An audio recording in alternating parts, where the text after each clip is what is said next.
All right, welcome everyone. We've got another very special guest today on the podcast, number 107, Kelly Minkin. Kelly, how's it going? It's good. Jeff, how are you? I'm good. I'm good. Very crazy time, where it's been a wild year. It's just kind of blown by. But tell me a little bit about your COVID and what's going on. Where are you right now? Yeah, I'm actually living in Cyprus right now. Landon, my boyfriend, is playing basketball out here. So the time difference is kind of interesting, especially with work, but it's nice. It's a nice change of pace. There's a lot less people here, but still COVID. And when you is it like what is the actual lockdown? Is it are you allowed to go outside? Are restaurants open, or is it pretty much like stay at home and in order? Like what's the landscape like where you are? Yeah, so the hotspot cities are closed. They're shut down for like 30 days. But we're not in one of those. So there's a curfew in place, and I don't think there's like certain rules, but for the most part, we can come and go as we please as long as you wear a mask. Okay, so all right, COVID's okay. You're safe. You're enjoying over there. How has it been otherwise though? Like, is it what you thought? Have you been to Cyprus before? Is this your first time? And give me a little bit of like, what's it like in the city you're in? Yeah, COVID aside. COVID aside. yeah, this is the first time I've been to Cyprus. We're living in Nicosia, which is the capital. Um, and it's just really nice. It's a nice change of pace to be living in a different country. The unfortunate thing when I came out here, I just assumed that I'd be able to play online, but it's actually banned here. So we haven't really done much of any poker at all.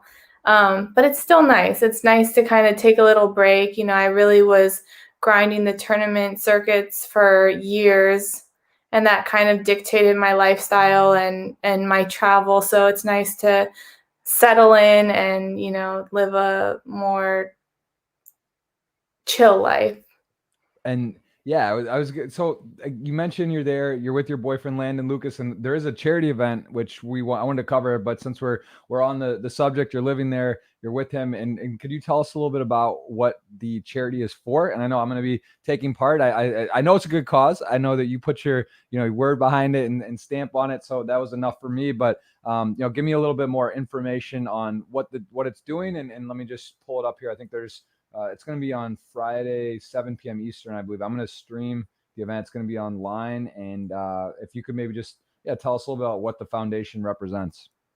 Yeah, so first, when Landon and I met, one of the things that we bonded over was our passion of helping others. I've talked in previous interviews and podcasts about wanting to start my own foundation to help kids.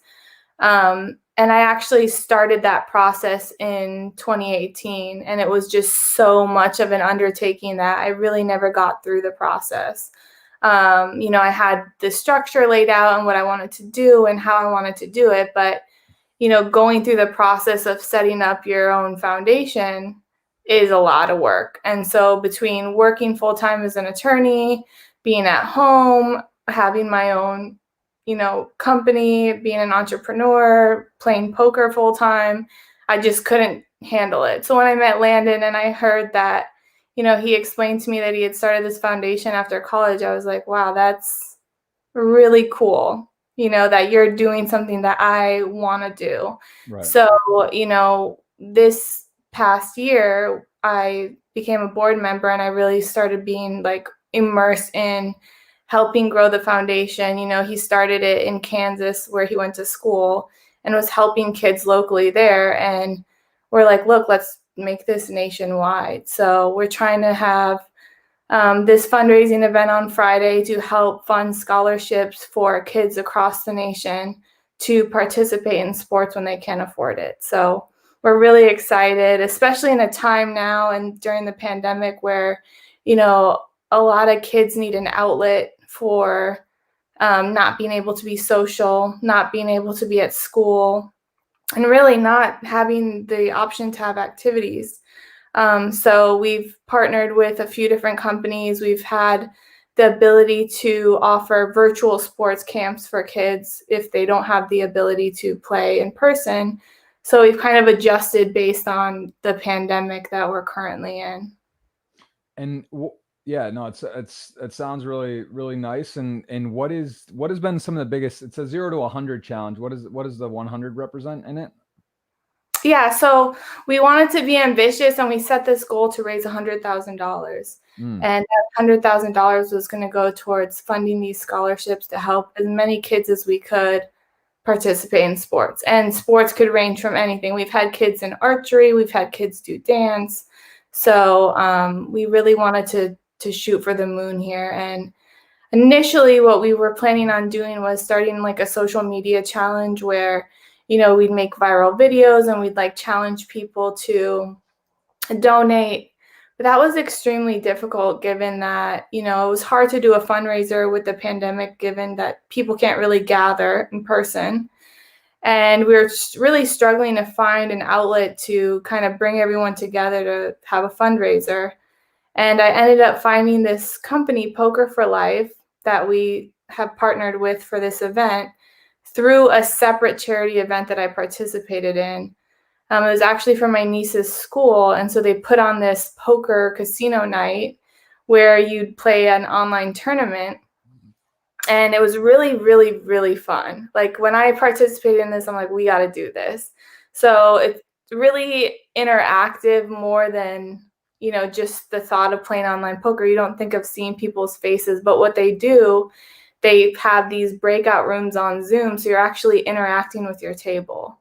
And so I just thought it was a great way to kind of bring Landon and I's passion with poker together with the foundation and find a way to raise money for a great cause.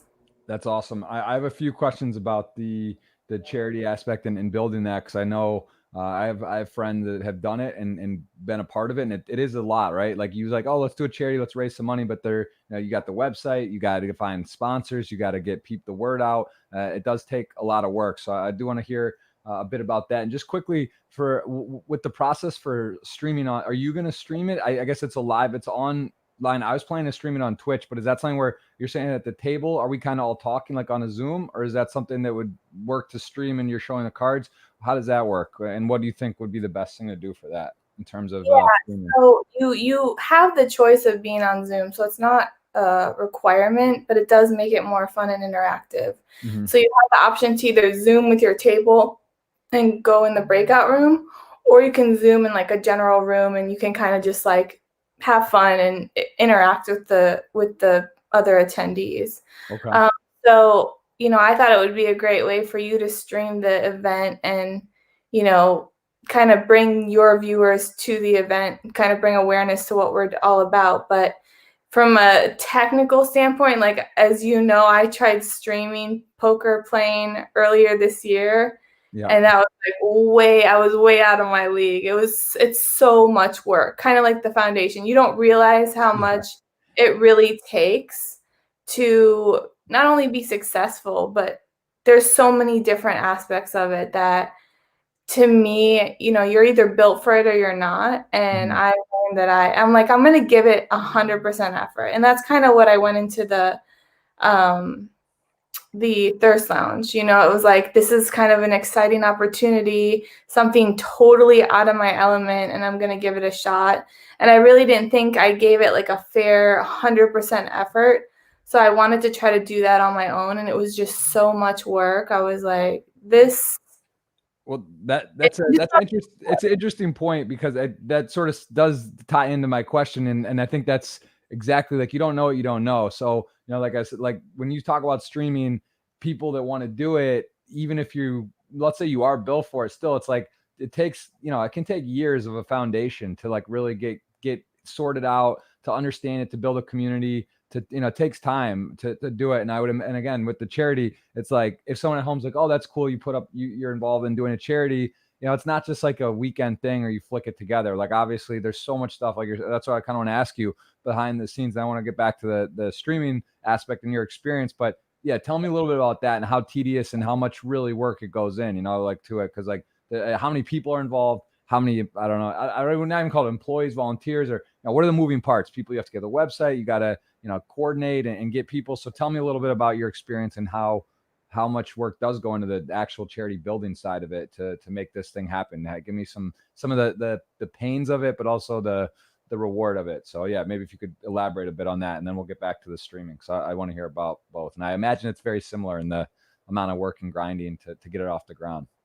For sure. Yeah. So I'm glad you brought that up because, I've learned so much just by being a significant role player in the foundation that it's really a full-time job. You hear about people who work for nonprofits and you're like, well, if it's a nonprofit, why are you getting paid? I completely understand why people get paid.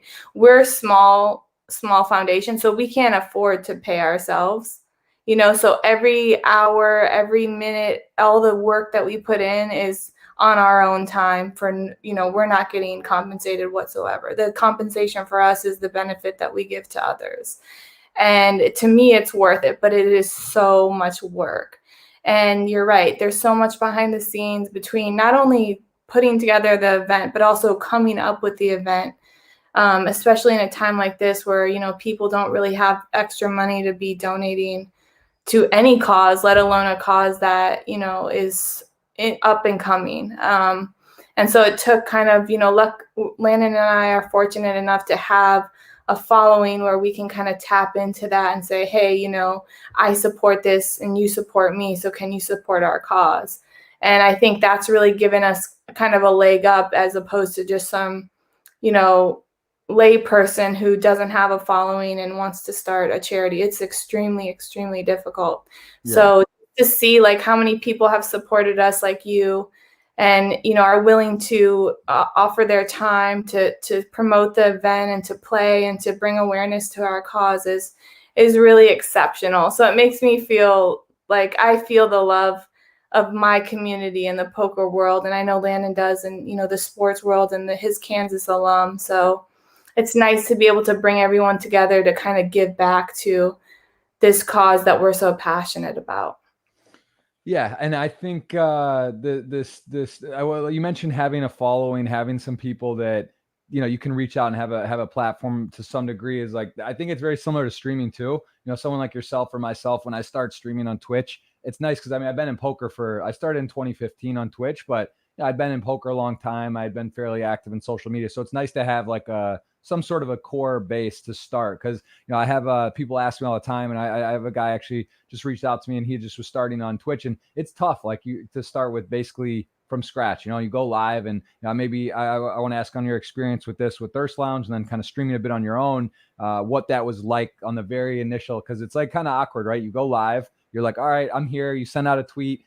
Some people look at it, some people don't. Some people don't know what Twitch is, and then all of a sudden you're like playing some tournaments, and you get 5, 10, 20, 30 people in there. And, it's kind of like, okay, hello. And it's like a little awkward because you're like talking for hours, but not really to anyone, and you're on delay. And it's kind of like a bizarre little world to get used to. And it's not for everybody. And it also, it's like, if you want to really see results, it's like you can't just pop in for a day, twice a week. You got to kind of really put in that scheduled grind. So, tell me a bit about Thirst Lounge, and then also personally what you thought of so far with streaming and your experience, and what was some of the challenges and things you liked and didn't like. Yeah, so I'll start with Thirst Lounge because that's kind of where I even considered endeavoring into this world. Once I kind of gained some traction with, my notoriety in poker, when I had some tournament results, I had a lot of people say, you should vlog, you should, stream, you should do this. And it wasn't even a concept to me at the time, I kind of stumbled upon poker randomly. I was never like a poker fan. I never watched TV, with poker shows. I didn't know any of the big names. I kind of just was like in law school. I started going to the casino because I was bored. And then I realized like I could be successful at this. And so then my competitive nature drove me to continue pursuing poker. So going from that to then having people say, oh, you should do this and you should do that, it wasn't something I even knew existed. So, I never considered it that avenue until, I saw Bill Perkins post this tweet that was like, hey, I'm running this, contest to bring 10 people together to stream. I'm like, maybe this is my opportunity to try it, because then I don't know what I'm doing. I have someone who's going to do the whole production side who I feel like I can trust, and it could be a fun experience. So I kind of went into it with a positive mindset, knowing it would be a challenge and figuring, well, there's only one way to find out if I'm going to like this, and this is the way.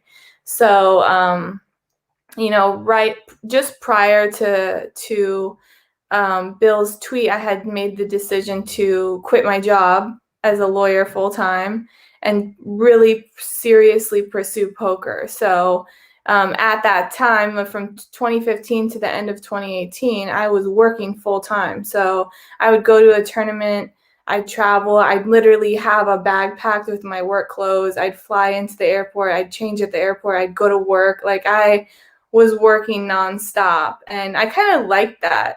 I was single. I had the opportunity to, I could pay my bills, and, I was like, I'm young. Why don't I do this while I can?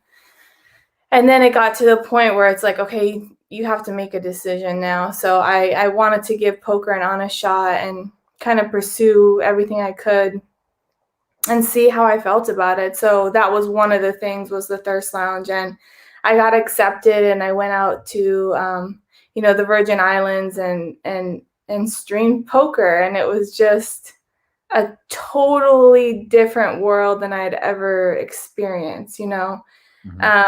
So I would say, looking back on it, it was extremely challenging. There was a lot of challenges we faced between like internet connection and bankroll and, learning. And I never even played online really before. So not only was I learning to play online, I had to learn how to stream, interact with people, write in the chat, do all the social media posts, which Right. I wasn't into that. It's so much work. It's crazy. But If you don't have like you need a team, you need to have, because my biggest thing about Twitch too is like, all right, you stream. If you go live, first of all, it's different because you're giving up some of your focus on the tables. Like if you have 2, 4, 6 tables and now you're streaming, like the streaming, I don't know what it equates to, but it's got to be like 4 tables maybe, depending on how active your chat is or like how many people are there, right? 'Cause you got to pay attention, hold a conversation, focus on the game, focus on another game. It's pretty difficult. But then it's like, yeah, you got clips. So it's like if something good happens, like you don't want to stream and go back and search for clips. You need to have a moderator. You have someone that's like getting the stuff,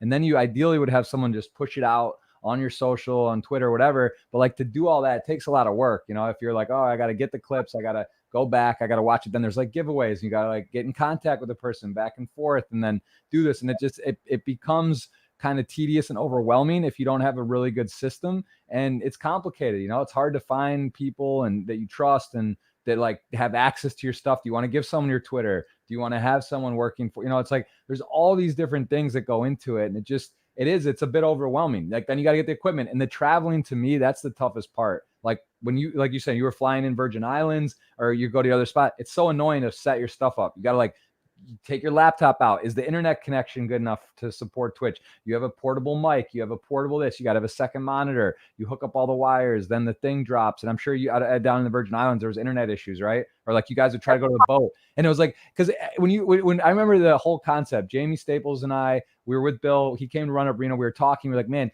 And we came up with this idea. And Bill's like, I don't really want to stream as much, but I have this channel. I want to build something. He's like, maybe I'll have some person. I was like, why don't you make it the Thirst Lounge 10 or like get a group, because it's too much to have someone streaming all the time, or the idea would be have it like 24-hour. But then you get into like where people live, what's up in the Virgin Islands, where can you actually stream, and what part of the Virgin Island the internet's not really good, and it's so much moving parts. And then who gets to stream what hours? There's only so many core hours in a day, so there's just like a lot of troubleshooting and what you can imagine to do your own Twitch, to do it with like a group. Again, I was sort of at the beginning helping. Jamie and I helped sort of pick the people to kind of come in and try it, and it's a lot of work. And I can imagine there was probably a lot of within the when you're there too, who talking about who you got a lot of bigger personalities, Ebony Kenny. I don't know who on the show you got along with a lot or who you kind of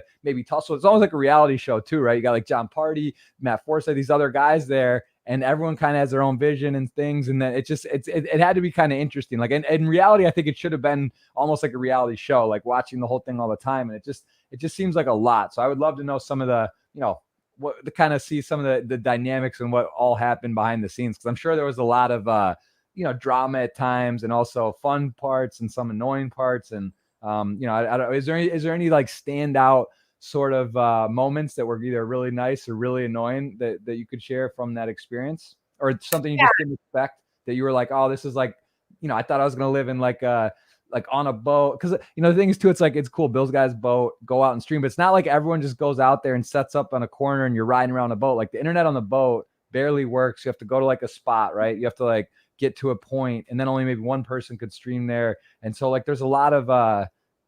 Listen, I've done it. I've been there. I've done it a couple times, and it's been frustrating as well. Like when the net cuts out and all that. So yeah, give me some of that for you, what that was like.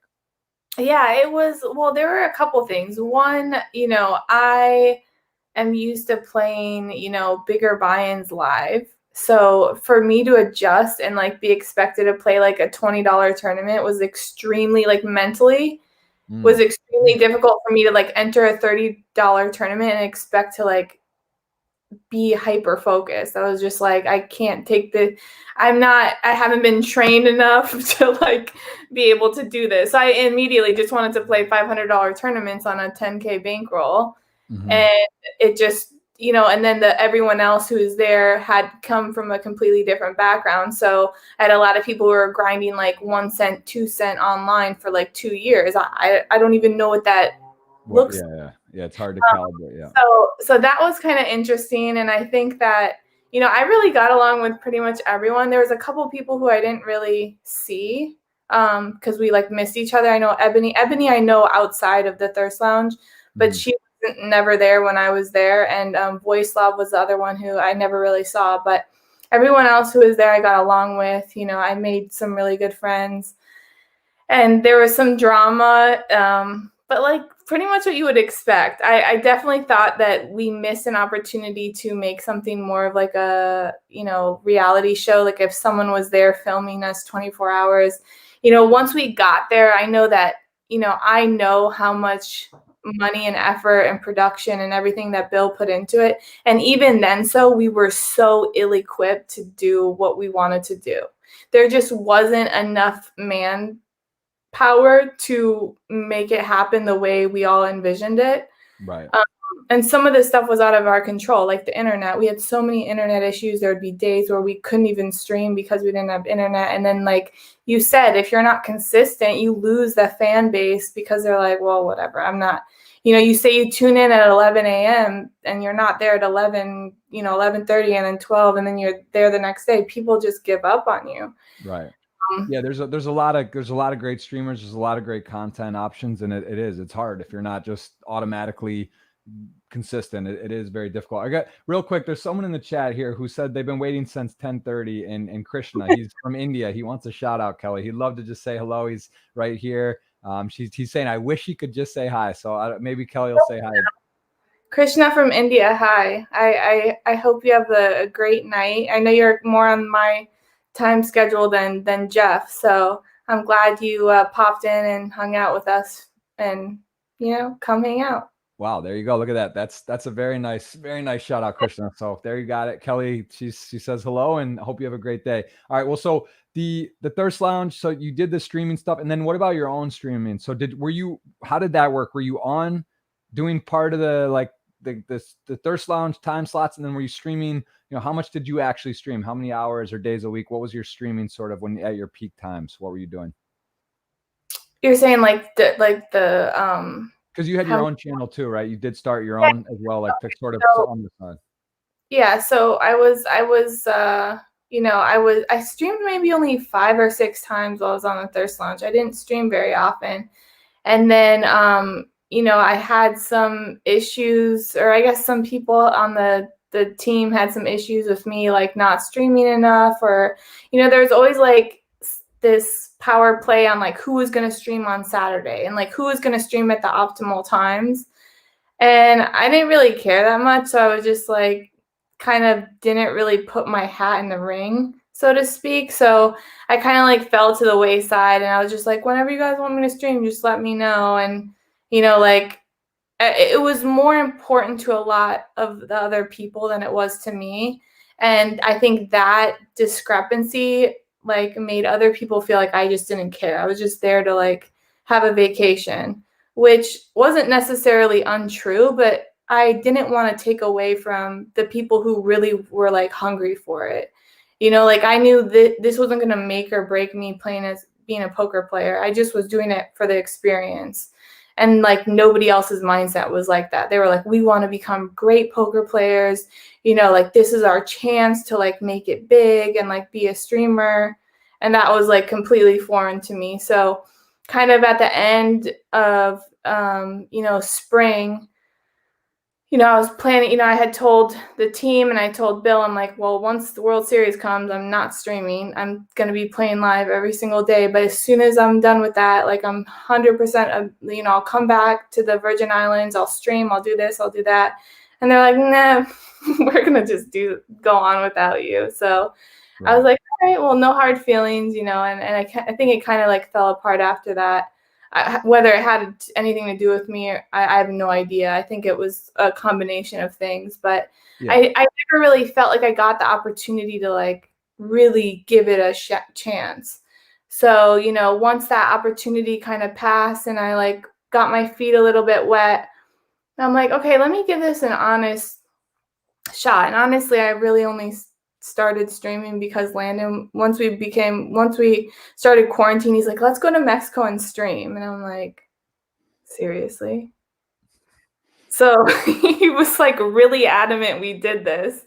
So we bought all the equipment, we went to Mexico, we, started streaming, and right away I had a pretty decent following. I didn't know what was decent, but like immediately I had like 100 viewers, on my first stream, or like 200 viewers. It started dropping a little bit, but there were people who wanted to see me. So that kind of motivated me. I'm like, okay, let me try. And, I started getting kind of stressed out because I wanted to like have a schedule, but like I didn't know what the schedule should look like. Like I never played online. And then I would be playing online. I didn't know how to like manage my bankroll. Like what is a bankroll? I don't know. Right. Yeah. It's kind of hard to play the online and in this, like you were mentioning, $200, $500 tournaments. You're playing 10Ks live, 3,500s, WPTs, WSOPs, but online, the conversion, how it works, and like what skill levels and stakes, it's different too. But it's also like kind of not so exciting. You're like, oh, it's a three. You would like never play a 500 live probably or barely. And then like online, that's like a high stakes online tournament kind of, or like a higher stake one. So it's a little bit different calibration. You said you went with who? You moved actually to Mexico? I didn't hear who you said. A friend of ours had a timeshare out there that they let us use. So we were down there for a few months, like streaming and kind of hunkered down during COVID. And so I really was taking it seriously. I was streaming like every day, and then I got kind of burnt out because I wanted to be consistent. I wanted, I didn't have anything else really to do. So I was like, okay, I'm going to stream every day. I'm going to do giveaways. I'm going to do this. I'm going to interact with this thing. I'm going to have the green screen. I'm going to wear a wig. And it was just like so much. Like, I don't know how you do it. And I really, it's like once you start to, there's this pressure of like all these people are following you and they like want to see what you're doing and they want to, you like build up this persona, and it's like the longer you are in it, the harder it is to walk away from it. Right. And realizing that kind of made me if you decided one day you're like, I don't want to stream anymore, you can't really just decide. Like there's people waiting on you to stream. Right.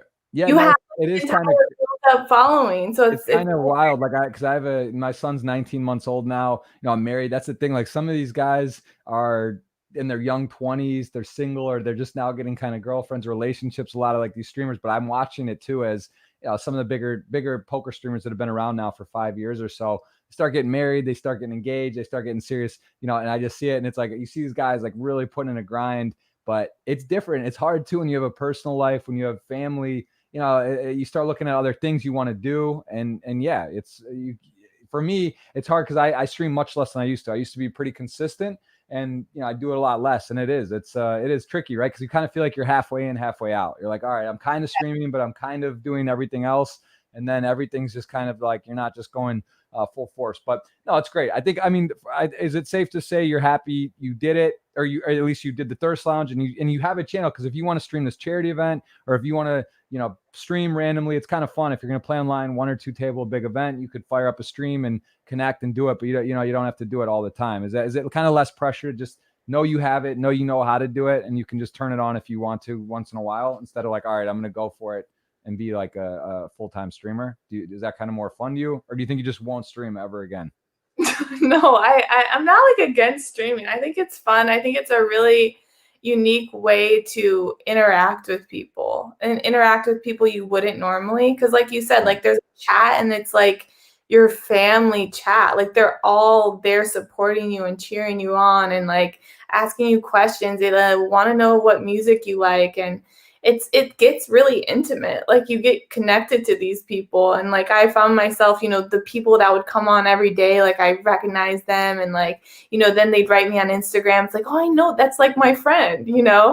So it's a significant time investment, and it's like, I really, what you said really resonates with me, because I'm not in my 20s anymore, and I'm thinking, as I see myself building this, I'm like, well, where am I going with this? Like, do I really see myself, let's say the best possible scenario happens and I get like 1,000 viewers every time I stream. Well, then where do I go from there? Do I want to build it? Because then I'm immersing myself even more in this lifestyle where it's like, I kind of made a decision, like, it's not that I hate streaming, it's just this lifestyle isn't for me. It's too intense, and it's way too when I would stop streaming, I was like exhausted, because it's so much, like, to play poker focus with 6 tables, to talk, to like make yourself like look good, to like follow the clips, to make sure this, that you're like making the right decisions in poker. I'm just like, I'm burnt out. Yeah, no, and you do see it a lot. A lot of Twitch streamers burn out or get tired, and it is also like one of the advantages that I like about how I do it is like I go kind of, I'll do like a week or two maybe, and I stream a decent amount and then take a break, because I never really feel burnt out. And there was a period where I felt that, and you've seen some of the bigger names like Tonka, Jason Somerville, even like Lex, some of these other guys. It's very grueling to sit 12 hours a day, 10 hours a day, talk all day long, take it in the face. We all know tournament poker variants, and play a lot of collisions, a lot of all wins. Like, it's not fun if you're running bad and you're on there and you're just sitting there eating it for like hours, smiling like, oh, like I'm trying to tilt throw shit when I'm just like losing every cooler and whatever. It can definitely be mentally draining and whatnot. But no, I think it's amazing. I love that you've dove in. You at least you've set it up. You've done it, and if you want to do it at any point, you can turn it on. I do want to segue because we have a lot to cover, and also I want to make sure there's a lot of questions on Twitter, guys. You can get it out. We got a $111 ticket, retweet, interact. It's on the pin tweet. I think Kelly retweeted as well. So if you guys want to go there and check that out, we're going to give away a $111 ticket to somebody. So go ahead, get your question in, and let's talk a little bit about live poker, because this is sort of your bread and butter. Again, Twitch and whatever's experiment. You're trying it, but live poker, you've got 1.5 million plus. For a casual, right? You're not full time. You haven't done it that long. Some really good results, consistent, good, big 6-figure scores, and your first ever Hendon Mob. Of course, everyone on the show, I think every poker player at least has been on my show, final table their first event, of course, or else if you don't, maybe people just get out of it right away. But how does this happen? Not only final table, but a second 150K, quite a start to the resume. Tell me a little bit about this and how that happened. Yeah, so it's interesting. I love telling this story because it's such a unique experience for me, and it really changed my life, because without that score, I don't think I would have ever been like, yeah, let's play tournament poker. Like I said before, I started playing poker in law school, and I'd go to school and I'd just be bored, so I'd go to the casino and play cash.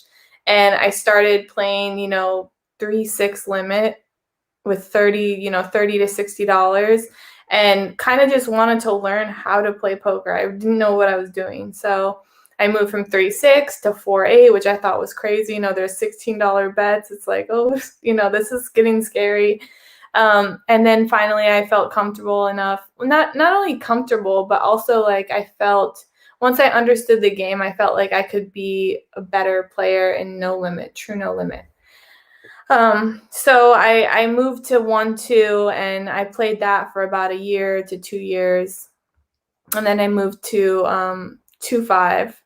And I only played 2-5 for about 6 months until this tournament. And the whole reason that I played this tournament was because my dad, one of the reasons why, I learned to play poker with my family. My brother and my dad lived in California, and when I'd go and visit them, they would have like the neighbors over and we'd play these like $20 tournaments. And I just loved the aspect of, the social aspect of the game, the competitive nature of the game. Like even with friends and family, I just liked that whole vibe. So, once my dad realized I was playing poker, he really wanted to come and watch me play. And I was like, I called my dad Pop, and I was like, Pop, you can't just come to the casino and like sit behind me. That's weird. So he'd always ask me when can I come see you? And I just never told him when I go to the casino. So I guess he must have looked up online that there was this Arizona State Championship. And he's like, will you please play this tournament so I can come watch you? So I'm like, all right, fine, I'll play the tournament. So I played the tournament, and I remember it started at 9 a.m., which I thought was insane. I get there like on time. My dad's there. He had like got me breakfast and like put it on my table and like literally swept me from hand one. Wow. So he was there it was like a 3 or 4 day tournament, and he swept me the entire time. I've been to this casino a few times visiting Mike out there in Arizona, and I know he'll play there sometimes, and the games are pretty good. And I've heard this tournament is ridiculously good. Like I've just heard this is like an awesome tournament to play for over the years. And tell me a little bit about it. 1K buy-in, is it re-entry? 1,300 entries? Is it a freeze out or a rebuy? It's a rebuy, and over the years, I think the popularity has grown so significantly that there comes a point where they're at capacity and then they sell out. So that's kind of become an issue because the room can only hold so many people. So there's typically alternates. It gets kind of messy. I think that distracts from the value in the tournament, because I think there's a ton of people who don't know how to play tournament poker. I was one of them. And just a lot of people who want to play for fun or play for the glory of being state champion. So yeah, I would recommend it. The structure isn't great. I didn't know anything about structure at the time. So, but now that I'm, more well versed in what a good structure is, I'm like, this is absurd. Why do we start with 16,000 chips? And like, what are these levels? You end day one with like average of 25 big blinds. So it's kind of a crapshoot at the end. And, I can speak to the 6-figure score I had then, that you just really have to have the cards kind of go your way. You have to win all ins, and it's pretty crazy though. So did you get off to a really fast start? Did you bag chip leads? Like how many days did the tournament take? I think it was 3 days. So you play day one, there's multiple day ones, and you consolidate on day 2, and then you play down to like the final 15 or whatever.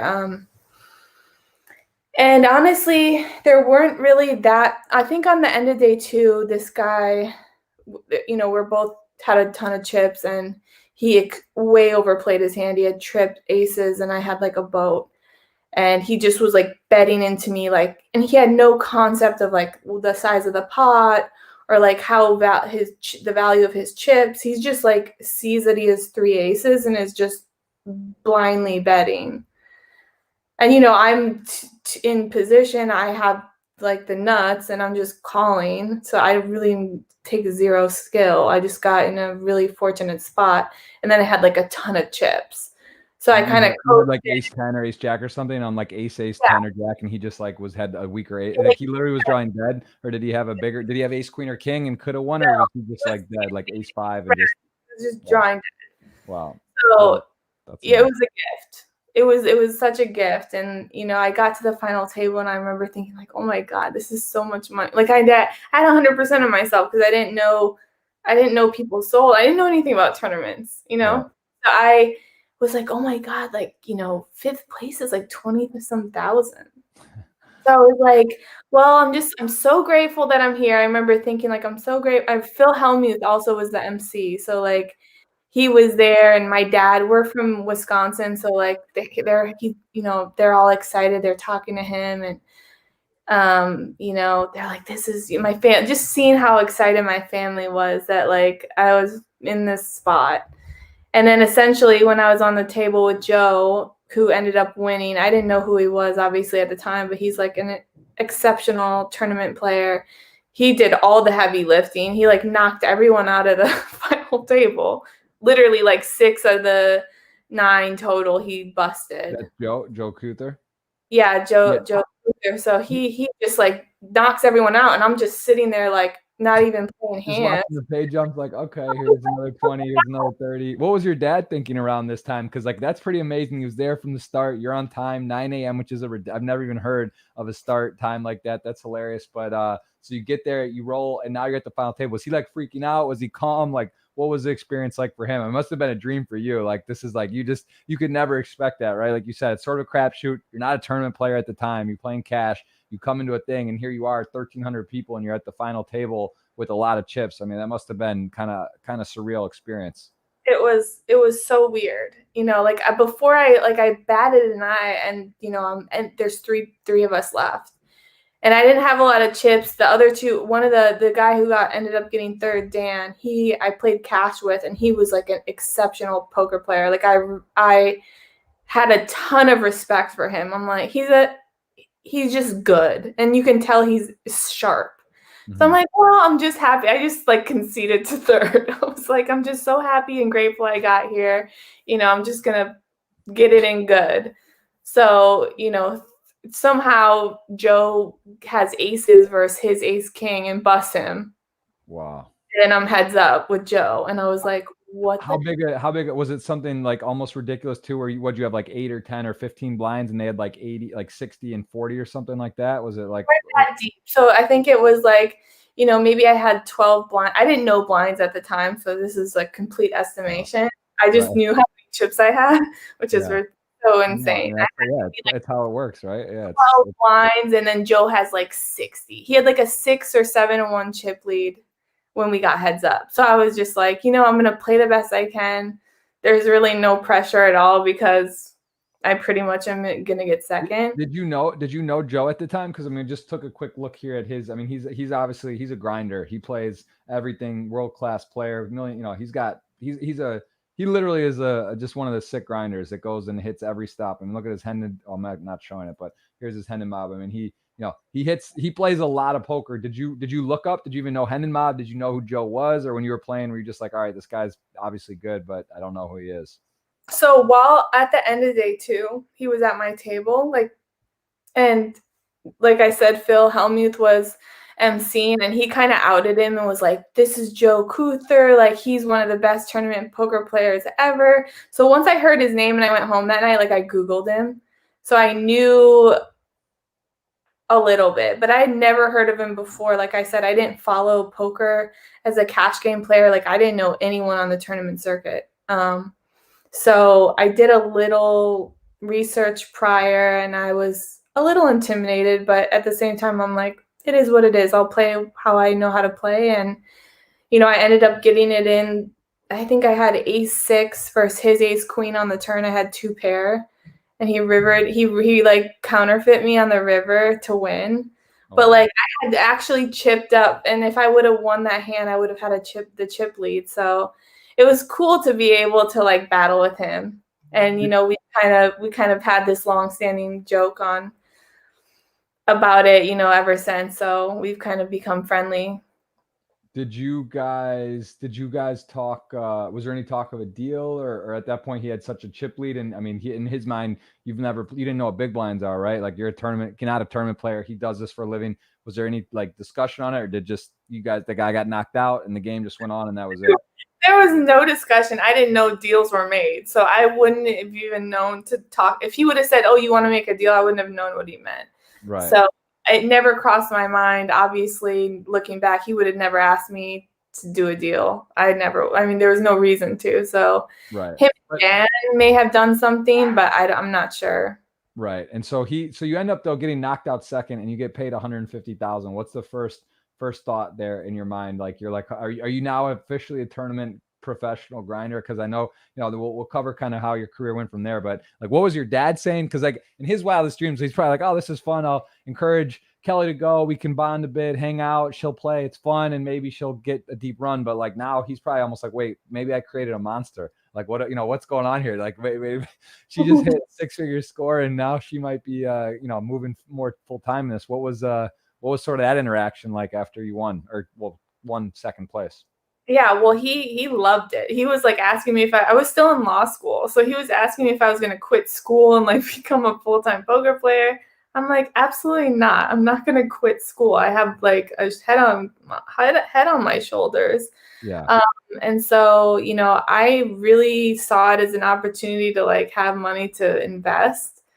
I didn't see like, oh, I'm going to become a tournament poker player. I didn't even really think of playing tournaments after that. I was more so like, I immediately got a financial advisor. I tried to like, put my money into like some stocks and, like I bought a house and I didn't really put it towards a bankroll. I put some, but not most of it. I invested. And that's more so my style, like I'm not like, okay, let's leave everything. I'm pretty, stable when it comes to decision making. So, I finished school. I still took the bar. I started working, after all of this success. So, I was just grateful to be able to like I saw it as like kind of hitting the lottery, like I didn't see it as like ROI or, this means I'm a tournament player. But a lot of the people I played cash with were like, this is an opportunity for you to, start traveling and playing tournament poker. Because as I had played in cash in the bigger games, I had often heard your style would be really good for tournament poker. And I really didn't understand what that meant. And then once I started playing tournaments, I understood why, because I have this like fearless aggression where it puts people in extremely hard decisions, especially when you can't put more money on the table. Right. Yeah. No, it's cool. And so would you say that you focus, like, did you jump up stakes then in cash right away? Were you looking on the tournament schedules like, all right, where can I go next? Or what sort of happened right after that score in terms of your poker trajectory? So for cash, there actually wasn't the ability to move up in stakes in Arizona because 2-5 was like the biggest game that ran at the time. Right. And more so than jumping up stakes, I really wanted to, I had a lot of people encouraging me to play more tournaments.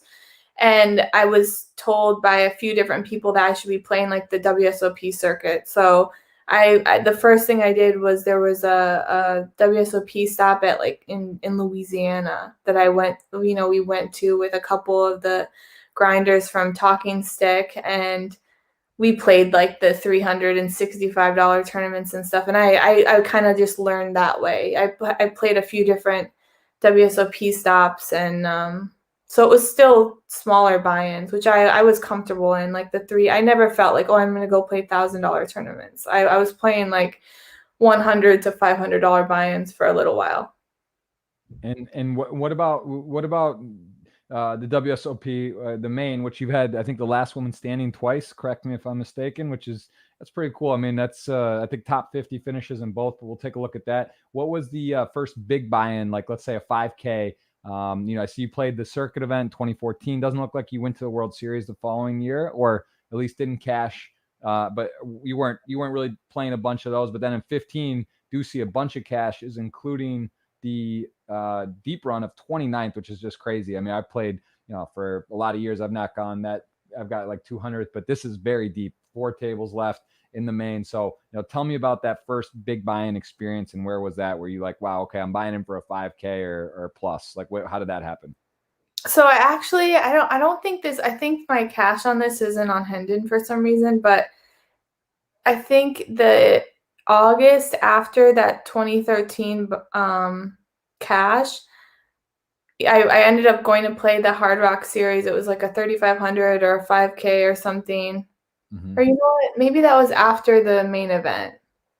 Yeah, I don't think that was yet. So what happened was I had this score in 2013.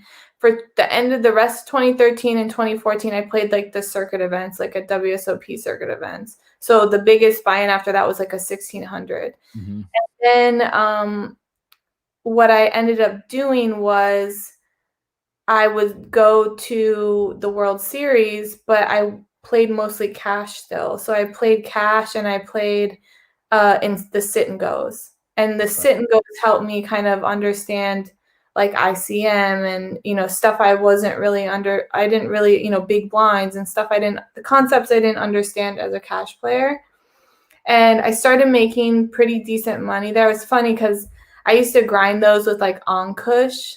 Like he used to grind them when I did, and I remember seeing him like he's gonna be exceptional. Yeah. So every time I saw him, like before people really, I mean, he was known online, I think, but not really live.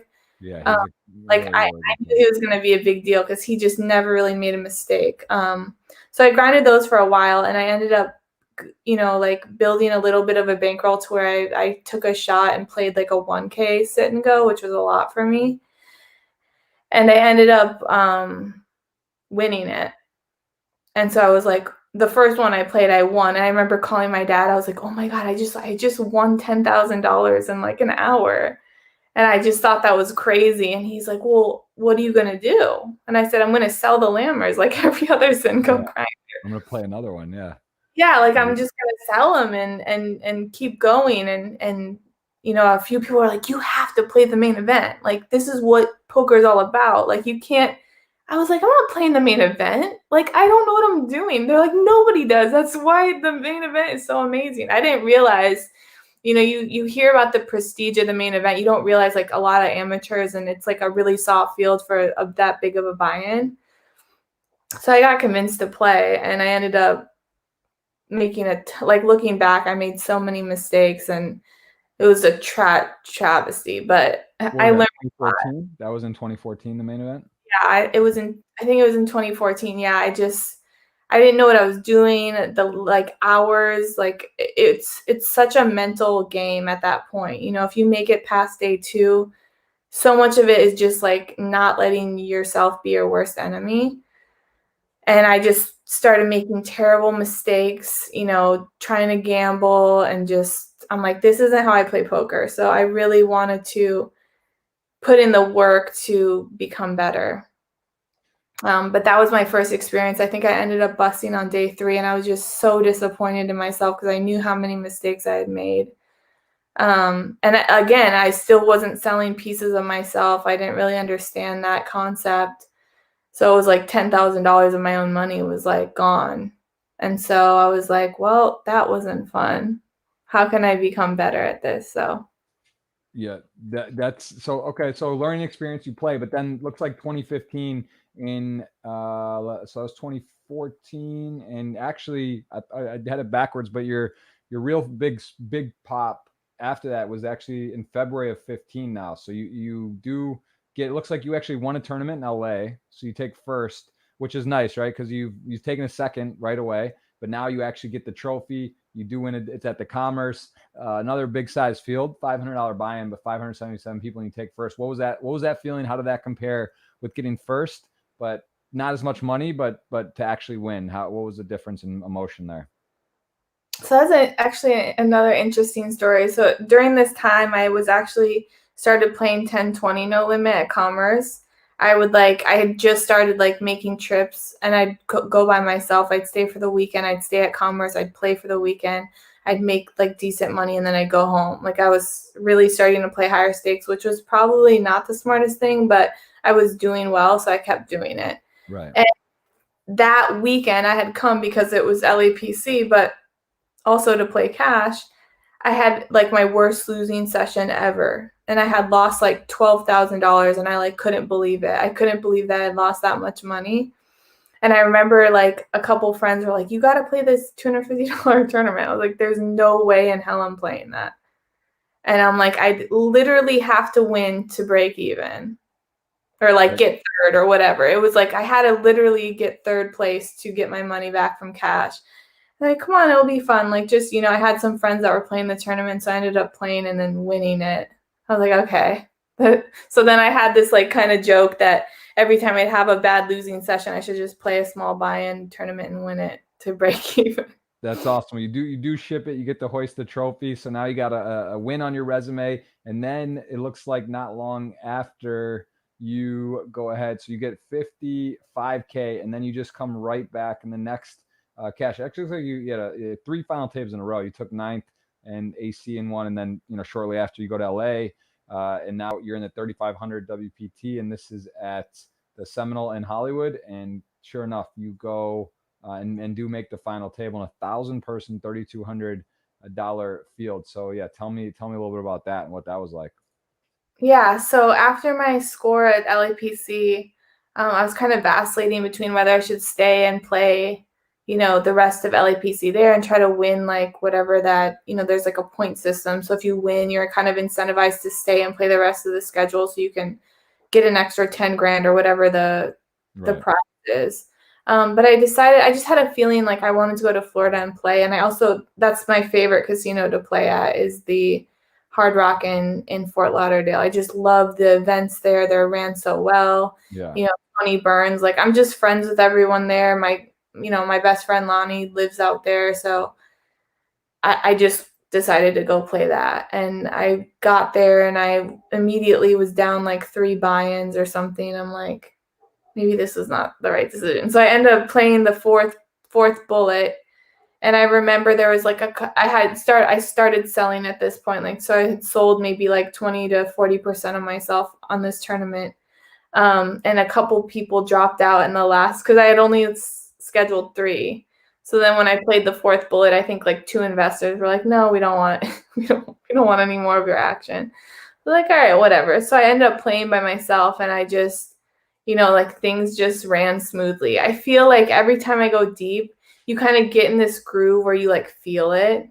You're like in the pocket essentially, where you just like, you're making good decisions, like you're at the right tables, like every, bluff you call is correct. Every, even when you go down, you come back up. It's like your mental stability is just there. Like everything just seems to be like in that flow state. And I really felt that like the entire time until the final table. I like felt like a shift, and I was like, this is bad, but I've played the best I can. And then I ended up getting bad beat to get third, but it was like a wild run. But it was a good experience for sure. Is your dad, your family, how heavy are they sweating you now? Like, is it like whenever you play a tournament, no matter the buy-in or something, do they want to know? Are they asking for updates? Like in these bigger ones, does he fly out when you make that final table? What's the family interest at this point, now that you're sort of the household superstar on the tour? You're on a world poker tour. You're playing poker for a living. You're traveling the world. How engaged are they? Very. They love that. I mean, they just are so excited. I'm really fortunate that I have the support of my family, given that I do have a pretty serious career outside of poker. They've never like deterred me from playing poker. They've always supported me and encouraged me to keep doing what I'm doing. And like my dad is my biggest fan. Like every single person he comes into contact with, he shows them all the videos of me and, Google her and do this and do that. And, if I'm in a tournament, he sends the link out to every single person he knows. And so it's a cool feeling to be able to like have that support. And yes, my dad, any tournament that I go deep in, he wants to be there. The last tournament that he flew out for was last fall. I was in Montreal for the WPT at Playground, and I ended up final tabling that. And I remember like getting deep, and there's like 100 or 200 people left. He's like, I'm flying to Montreal. I'm like, just relax. Let me get there first. He like be there day one just to hang out, so it's a cool experience. And I love to be able to, give him something to get that excited about. For sure. And that those two places, Montreal and the Hollywood for the WPTs, those are my favorite two stops. Those I think are the best venues for poker. There's some other great ones, but those two in particular, and like you mentioned, Tony Burns, the Hard Rock, they do a great job. And now they have that new hotel, the $1.5 billion Guitar. I was there opening night, did a vlog for them, and I was like, wow, this is very special. It's kind of super unfortunate timing because Right? It's the worst because I haven't seen it. who knows how big these events could have been right now. Like it was like literally like coming up to, the April and what was going to happen and with their big guarantees. And I think they would have had like all-time records. People would come for it, the venue, the new Guitar hotel, whatever. And now we're unsure what's going on. But have you had a chance to see the new Guitar, or was it just not? Were you not there since the remodel? Because I don't think they hadn't done their big event really since the hotel opened. I haven't been there because I think they had the Lucky Hearts in January before COVID, but I ended up going to Australia for Aussie Millions. So that I actually loved that venue. I did horrible that stop, but it was super fun. And Landon actually final tabled there, which was cool. Yeah, that is pretty sweet. And it's gonna come back. Things are gonna get back and back to normal pretty soon. The vaccine's coming, and I think the world's gonna get back in order a bit. I know you have to get going and not too long, and there's so many questions. I don't want to. We have time. Okay. Oh, let's cover. I definitely want to cover the main event, Deep Run, which you got 29th, I believe, and let's see, what is this, 2015, right? So the year after your sort of first main event, you learned some stuff. You obviously said you wanted to have a better showing. You still made day 3, but boom, 2015 July. We remember McKeon, the year he won. This was pretty crazy, big one too. A lot of entrants, 64-20. 7.6 million up top. You get 29. Tell me about that. What was that like, going that deep and to see the room collapse? To all of a sudden you're like, holy, there's 6,000 people. Now there's 4 tables left and I'm in it to win it. What was going on? Tell me about your sort of overall run. Did it start well day 1? Give me your kind of journey of the days and what that was like all the way through.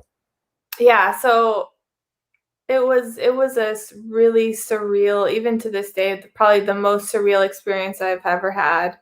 One, because I had never experienced even cashing the main event, let alone going that deep, and the enormity of how much pressure it is, like self pressure and external pressure once you start going deep is exponential the deeper you get.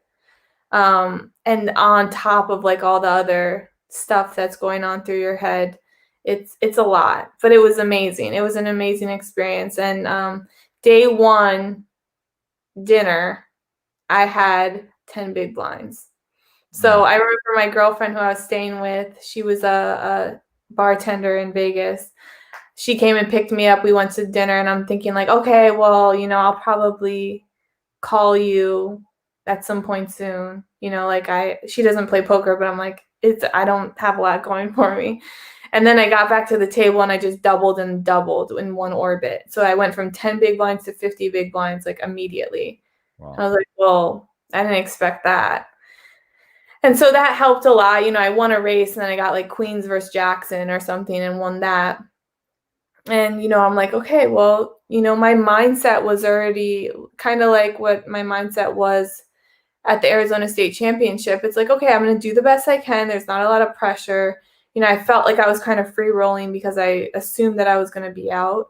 So I kind of just coasted. Like I didn't put a lot of pressure on myself. I just played like ABC poker for a while. And once I kind of gained some confidence, like I stayed around for a little bit. I got it through day 2 and I'm like on to day 3.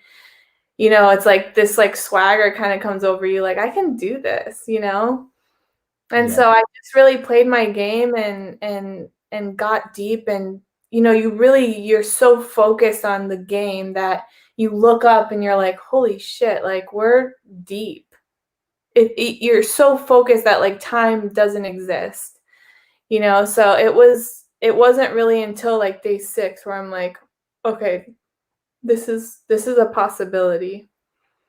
And when you get to that day 5, day 6, how much like is your phone blowing up? I mean, your parents, at that point, I'm sure your dad's there, right? He's got to be here on day 6 of the main, or was he sweating it? Or like, I'm coming in? And how did that work? Were you getting a lot of friends and people starting to blow you up and getting like kind of, do you put your phone away when you play, or are you on it? Do you do posts? Do you do updates? Like what's your live? I feel like your presence when seen you on some Poker After Darks or Poker Night in Americas, and you always seem very dialed in. You know, you have a good presence at the table. Like, are you pretty focused and block stuff out, or do you feel a little bit distracted? And do you go on your phone, or are you just literally like Matrix mode and just put everything away? No, I go on my phone and I like to update people. I feel like, it's this weird like tug of, do I update people? Do I just not say anything? But then if I'm not updating people, then it's like in the back of my head. So I feel more at ease when I'm just like letting people know what's going on. Then I have that support. It like makes me feel like I'm more in the pocket.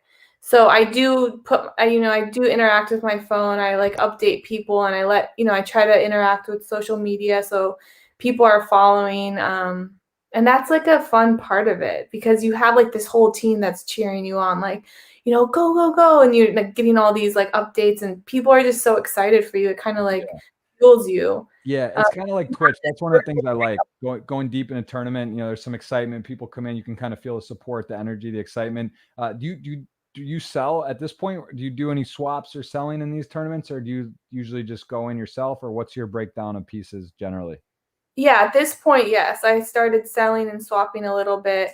Um, I always wanted to keep like at least 60% of myself.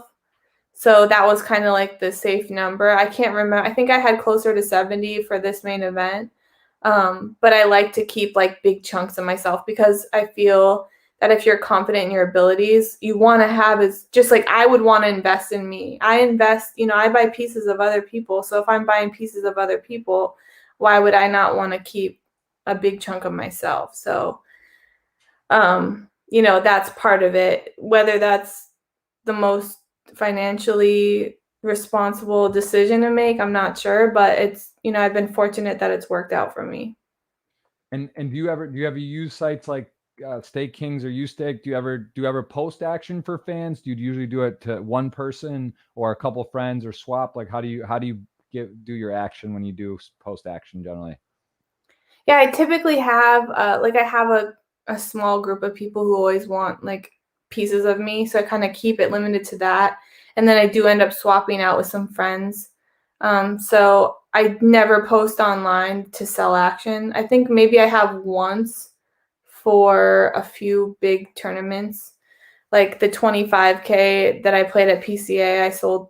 I think I sold some for online, but I honestly don't remember. Um, but for the most part, I have like a loyal group that kind of just rebuys my pieces. So Yeah, it's fun. It's interesting. People really do love sweats. You know, it's like you see action these days. People just want to have a little piece, and it's funny if like someone has $5 of a tournament. It's fun for them to really like they'll like hang on to every tweet or update or thing. And that's one of the things those sites do. It's nice because part of the problem I find, like, I don't mind, and I like selling action as well. Like whether it's just it's fun to sell to some of your good friends. It takes away a bit of risk. It's also kind of cool to have people rooting for you. It is a bit annoying to like deal with, like text and go back and forth with multiple people. That's one of the things I do like about those sites is like you just have one thing, you put it up, a lot of people can get a piece. You don't do any, work, and it's pretty cool. I think Tyler, right? Arizona, Tyler Hancock out there, and yeah. So yes, I'm a big advocate of Stake Kings, and I think it's great. Well, you do get down there, and do you remember? Did you believe? What point did you feel like you could win, or you were like, wow, this is crazy? Because like really, it is an out of body experience. I actually had a sweat of Cannoli, who got in that same year. He got 6th place, and he lost the aces all in pre-flop to 10s. I'll never forget that hand at the final table. But the money just gets so massive, and even your score is huge. But at what point were you kind of like, wow, this is a life? Because I mean, listen, you've hit 150K scores, life changing right at the moment for what you're doing, for the stakes you're playing. Anyone would be lying really to say that to hit $1 million or $2 million score, a $7 million win, it wouldn't be life changing. Yeah, and it is, and you're there, and you have a position now where you're in control of your destiny to some degree. What was that like? And were you getting kind of like, did you feel getting nervous? You're like, holy, like, wow, I'm literally what, 20, basically, one out of three people is going to get $1 million score. That's essentially where you were at, right? With 28 left. So like, how did you handle that emotion and sort of that portion once you got down, let's say 36 left? What was your feeling? So I really try, and I approach every tournament like this, one, to believe that I can win every single tournament I play, and two, to not let that idea of the money alter my emotional or mental stability. So I try to not think about that, and it really never comes into play. I know that, going back to this is obviously on a smaller scale, but going back to the 2013 event, like I never really thought about the money. I was like, oh, this is great, and I'm super grateful, but I'm not going to play differently, and I'm not going to let that make me nervous or like play in fear, which I feel like a ton of people do. And it's obviously easier said than done.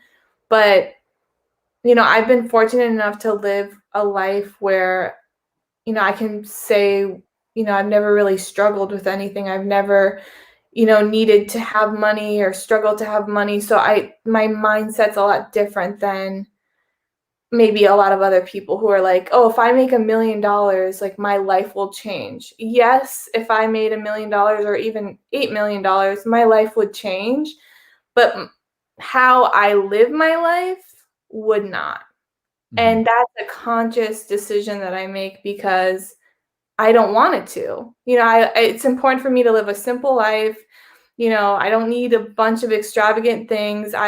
I'm doing what I want to do right now. So would it make my life a little bit easier? Could I invest more? Could I maybe buy a bigger house? Yeah. But would I change much? Probably not. And yeah, it's I gotta plug my computer and just give me one second. No worries.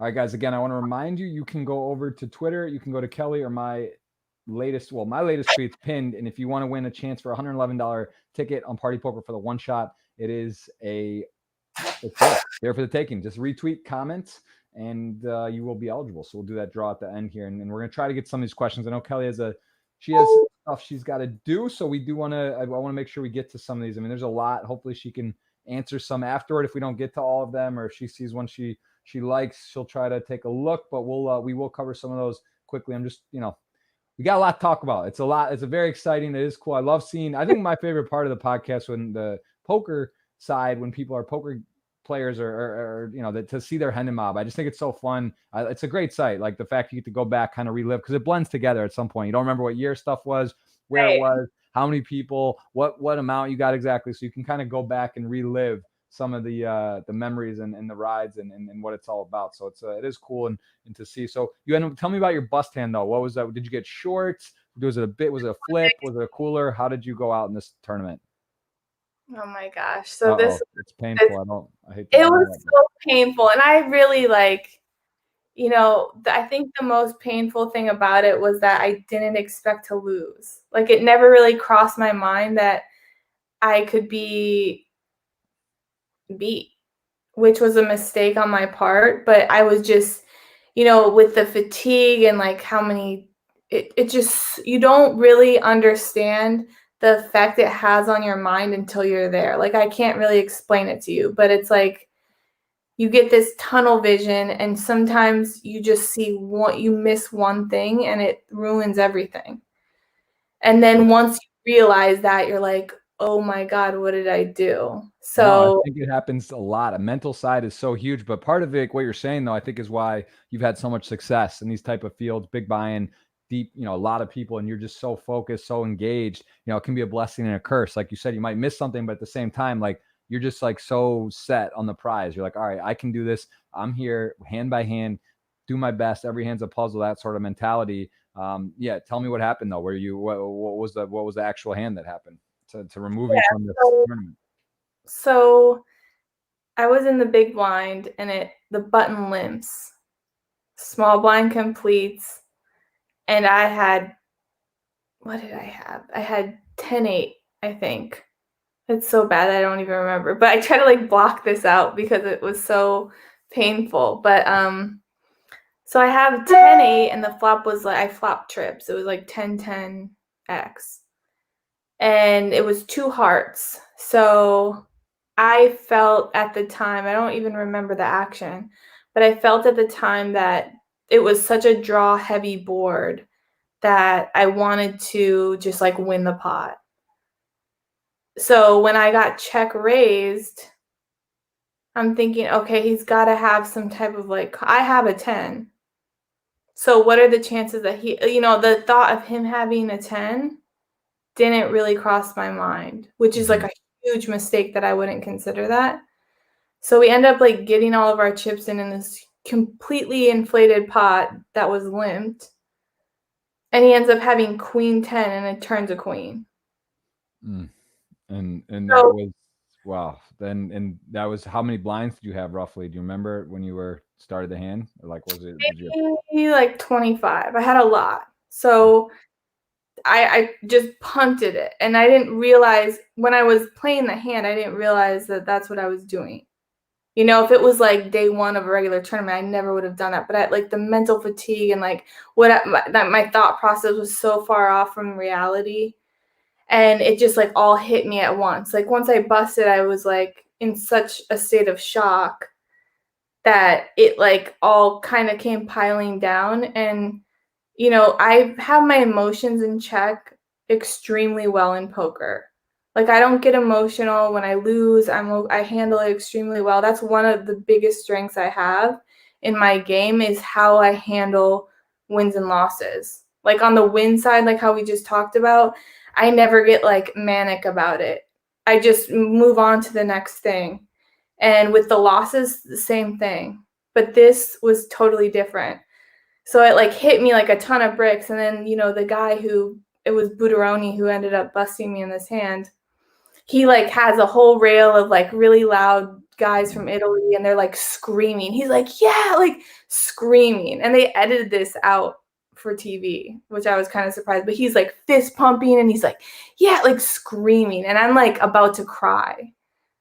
So then I like walk off and like, all the ESPN cameras are there because I'm the last woman and, they want to hear what I have to say. And I'm just like, I couldn't even do an interview, which is so not like me. So I had to like walk off and compose myself because I was like, what did I do? So in that moment when you get the 200 grand, I mean, it just in that particular spot, you're just like, you can see how close you are, it just doesn't feel good, right? I mean, you're just like, you're literally like beside yourself. You need a little time to sort of decompress and like process it. Cause it's just For so sure. Like the money doesn't even, and that's the weird thing that unless you're a tournament player, you don't understand. Like, it's like you're upset, but you have all this money like guaranteed. Like you're going home with that money, but it's not about that at that moment. right.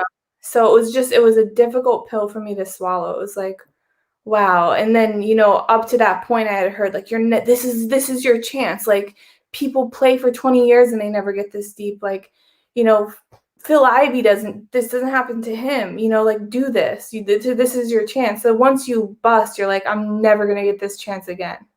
Right.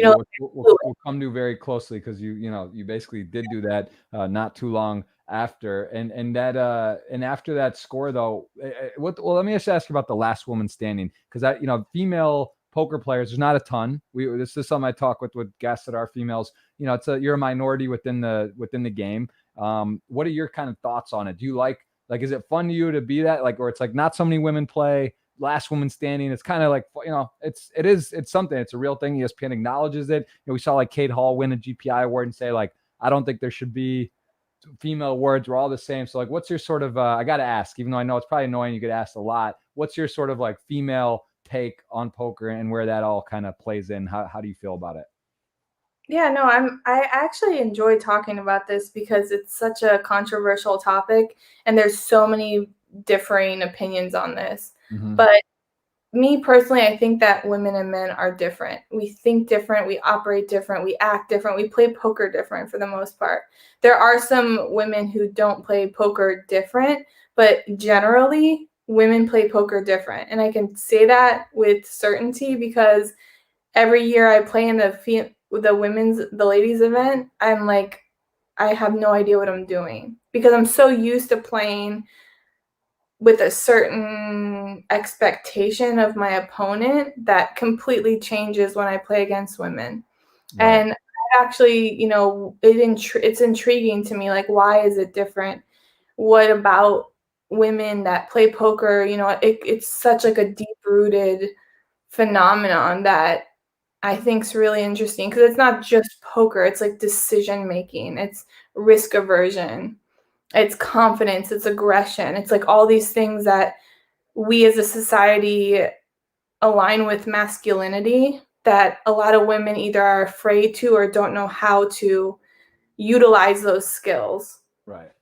And so I feel like if women are to understand that and become empowered with that knowledge, they can change that if they want. And so to recognize, you know, like, I'm risk averse because of this reason, and I can make better decisions if I recognize that, that's really cool, because it translates to other areas of life. For sure. And you, what would you say poker that, you know, you see your parents pushing, or your dad pushing you to try it, to go in and do it, which is awesome. And my dad's basically the same. You know, he really supports it. He thinks poker applies to a lot of things in life, and he always says he loves it now, and he plays himself a lot. And he's like, I wish I played when I was younger, because of the skill sets that you kind of learn, develop, and how it applies to real life. What to you do you believe poker is the most relevant to life? What do you think you've gotten the most out of it that you can apply in everyday life? I mean, it's really hard to boil it down to one thing, because I think you can apply it in your professional career, all across the board, and you can also apply it to your personal life, because you learn how, you know, from your personal standpoint, like, you learn how to read people, and you learn how to allocate how someone acts to how someone thinks, and vice versa. And so I think that once you hone those skills as you become a decent poker player, you then can translate that into the real world. You know, like, I, as an attorney, I can, you know, gain so much information based on people, what people say or don't say, or how people act, or their body language, that I never would have even considered doing if I didn't play poker. Because when you play poker and you're, especially live, like, you're sitting, you're analyzing every person's micro movement. So And it yeah. goes a long way.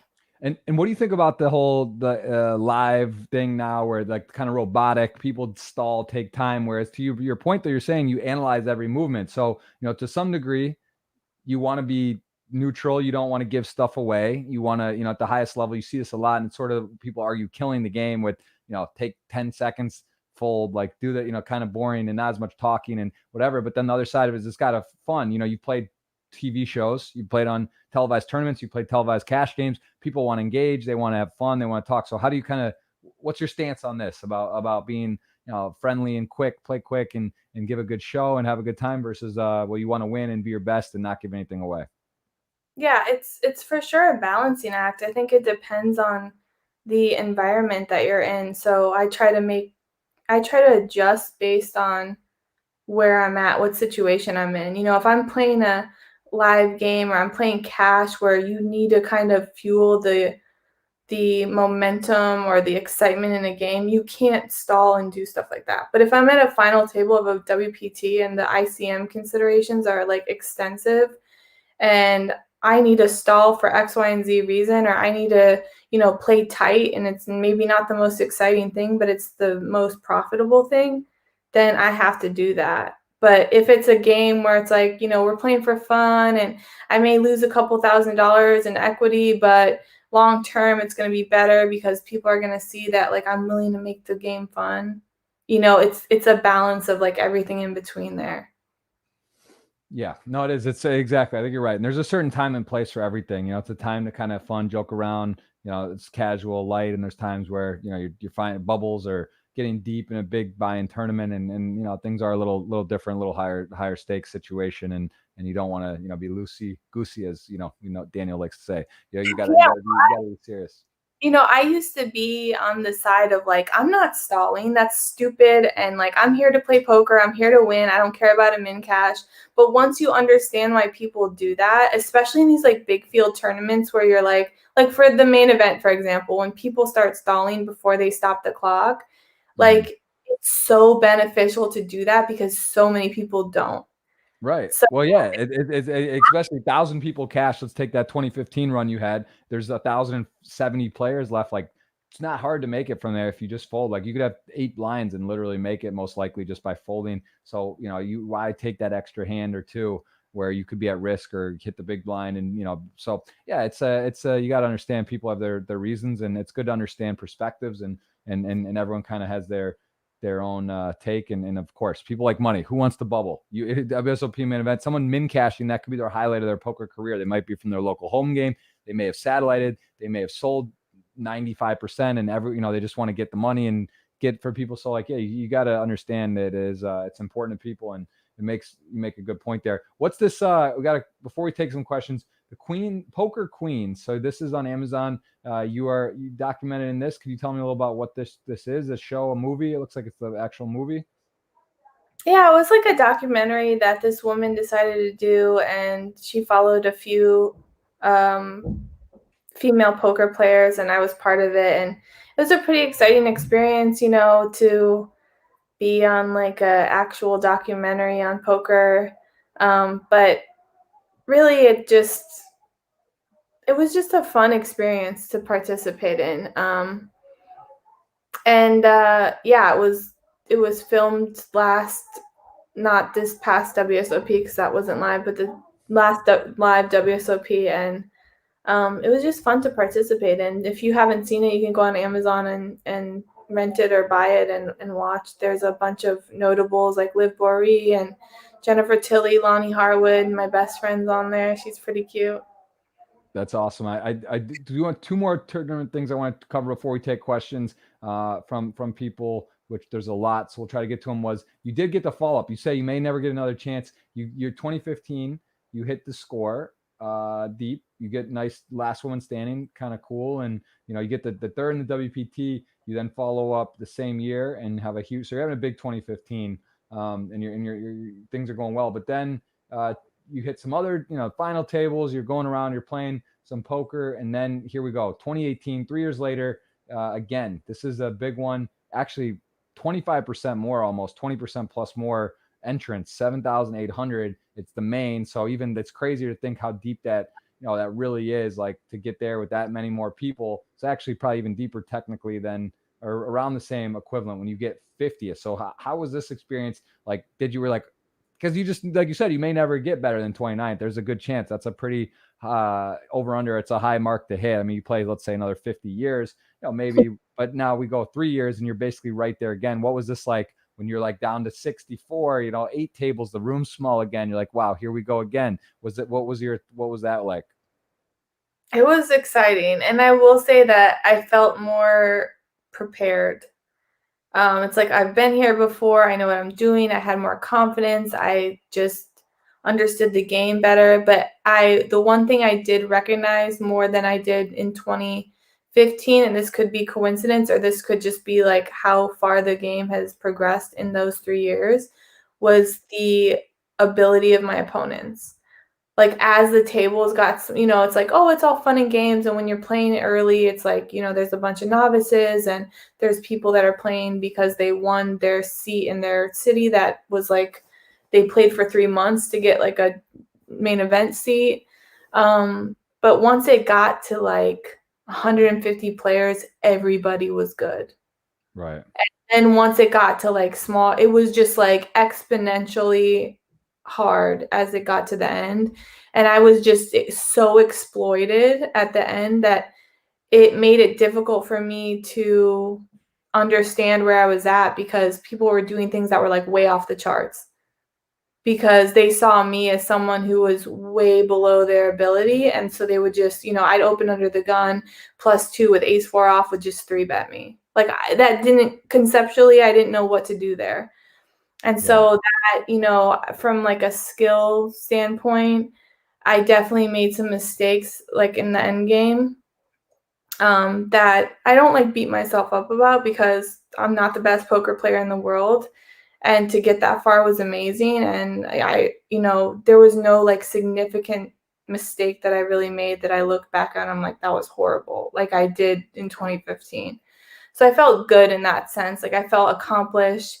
I was happy with the result, much happier than I was in 2015. And I feel like I'll be there again.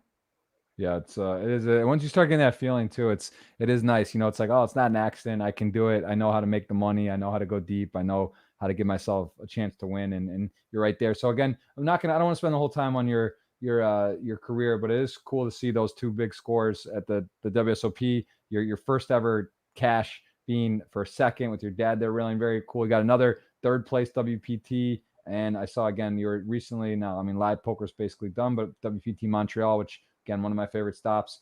We see you get seventh place. So you're right there knocking again, and Miss Bicknell there, and a lot of big names. I mean, no doubt poker's getting, I think live poker's thriving, but like, as you said, like the tournament fields seem better and softer than ever, but the really good players are really good. So it's like, once you get sort of deep into a tournament, you know, I guess that's really what you can do. You can build a stack, play your best, and then you kind of get down to those final 4, 5, 6 tables. And it's not really a walk in the park. You got to run well, got to cooler some people, and there's some good players.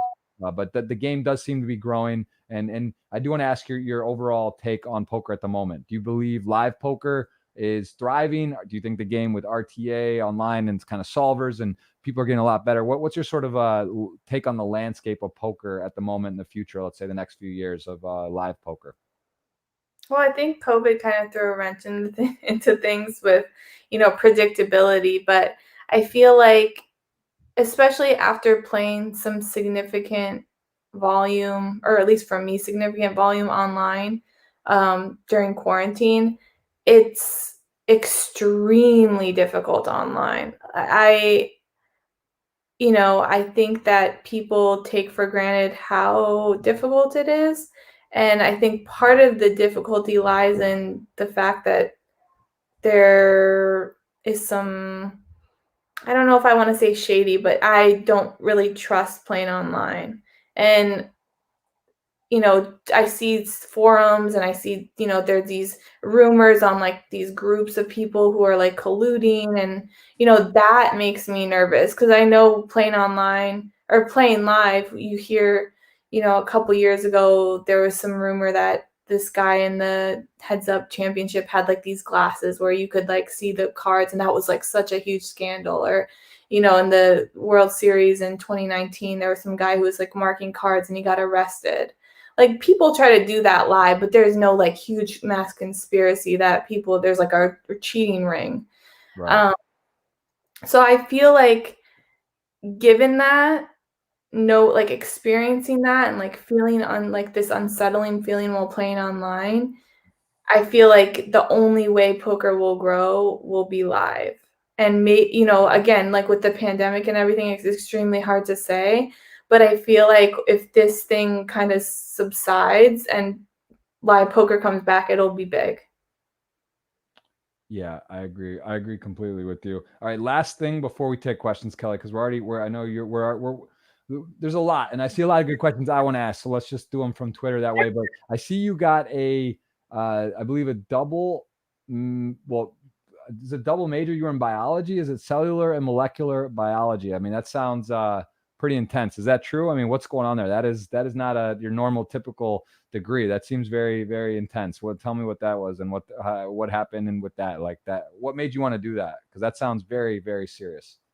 Yeah, so it was pretty serious. It was actually more difficult than law school to complete that degree. Mm-hmm. And you know what the interesting thing is that Kate Hall also graduated with the same degree as me from the University of Arizona.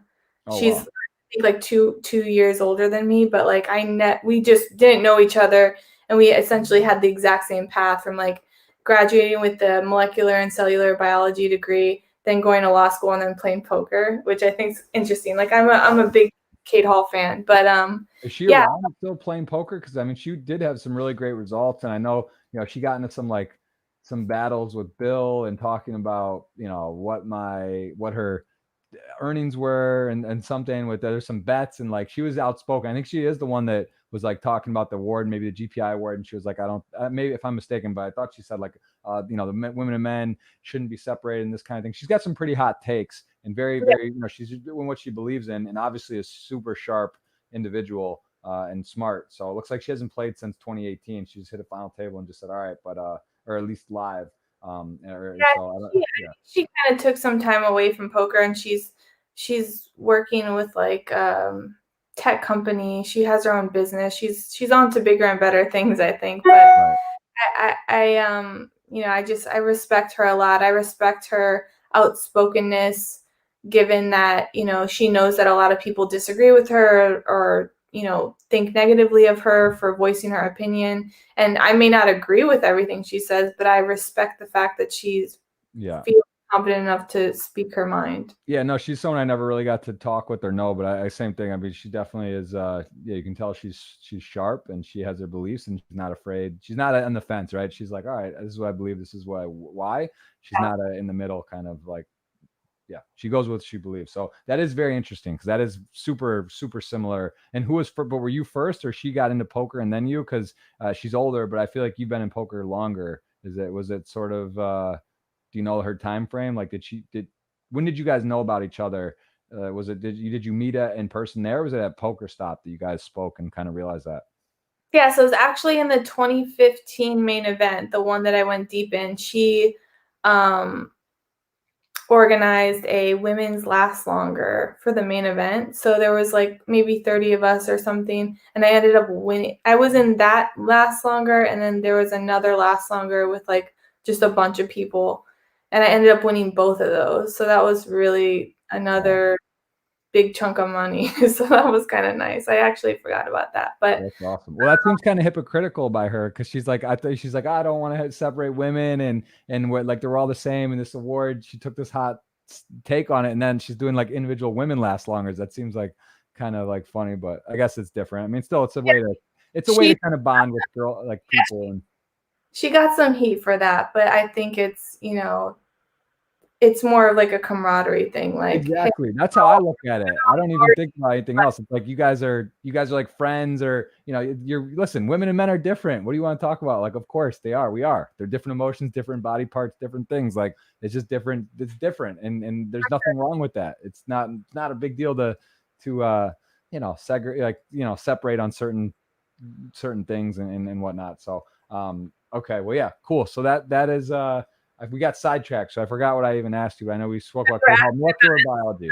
Biology, yeah. So my original plan was to go to medical school. Since I was little, I wanted to be a surgeon, and I was really gung ho on going to medical school and doing pre-med. There wasn't an actual pre-med track at the University of Arizona. You just had to have all the prerequisites necessary, and that was one of the majors that covered all bases. So I did that. It was extremely competitive. I mean, when you say that smart people are taking that major, it's like a whole nother level. So, but again, like my competitive drive, I like thrived in that arena. That I was surrounded by people who were smarter than me, and that I love that. So, it was a struggle, but I ended up graduating, and because it was so difficult for me, I had this huge anxiety about taking the MCAT.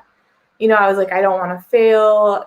I'm worried that I'm not going to score high enough, blah, blah, blah. So I ended up being in the student center and seeing that there was a free LSAT, which is the prereq test necessary to get into law school. And they were like hosting it. You could take the LSAT for free and see how you did. Well, I had read that the LSAT's essentially like an IQ test. And so I was like, oh, this will be kind of fun just to see how I do. And so I took it, and they're like, well, you could get into law school. So I was like, well, I don't have to worry about the MCAT. I could just take this and go. Right. So that was appealing to me. So I really didn't have a huge passion for law, but I did take a course in bioethics that kind of pushed me in that direction. I thought it was a really cool, like, merriment of law and biology and science. that I could see myself working in that field. And so I ended up pursuing law school. And when I was in law school, I realized that it was significantly easier, like less challenging than like science was for me.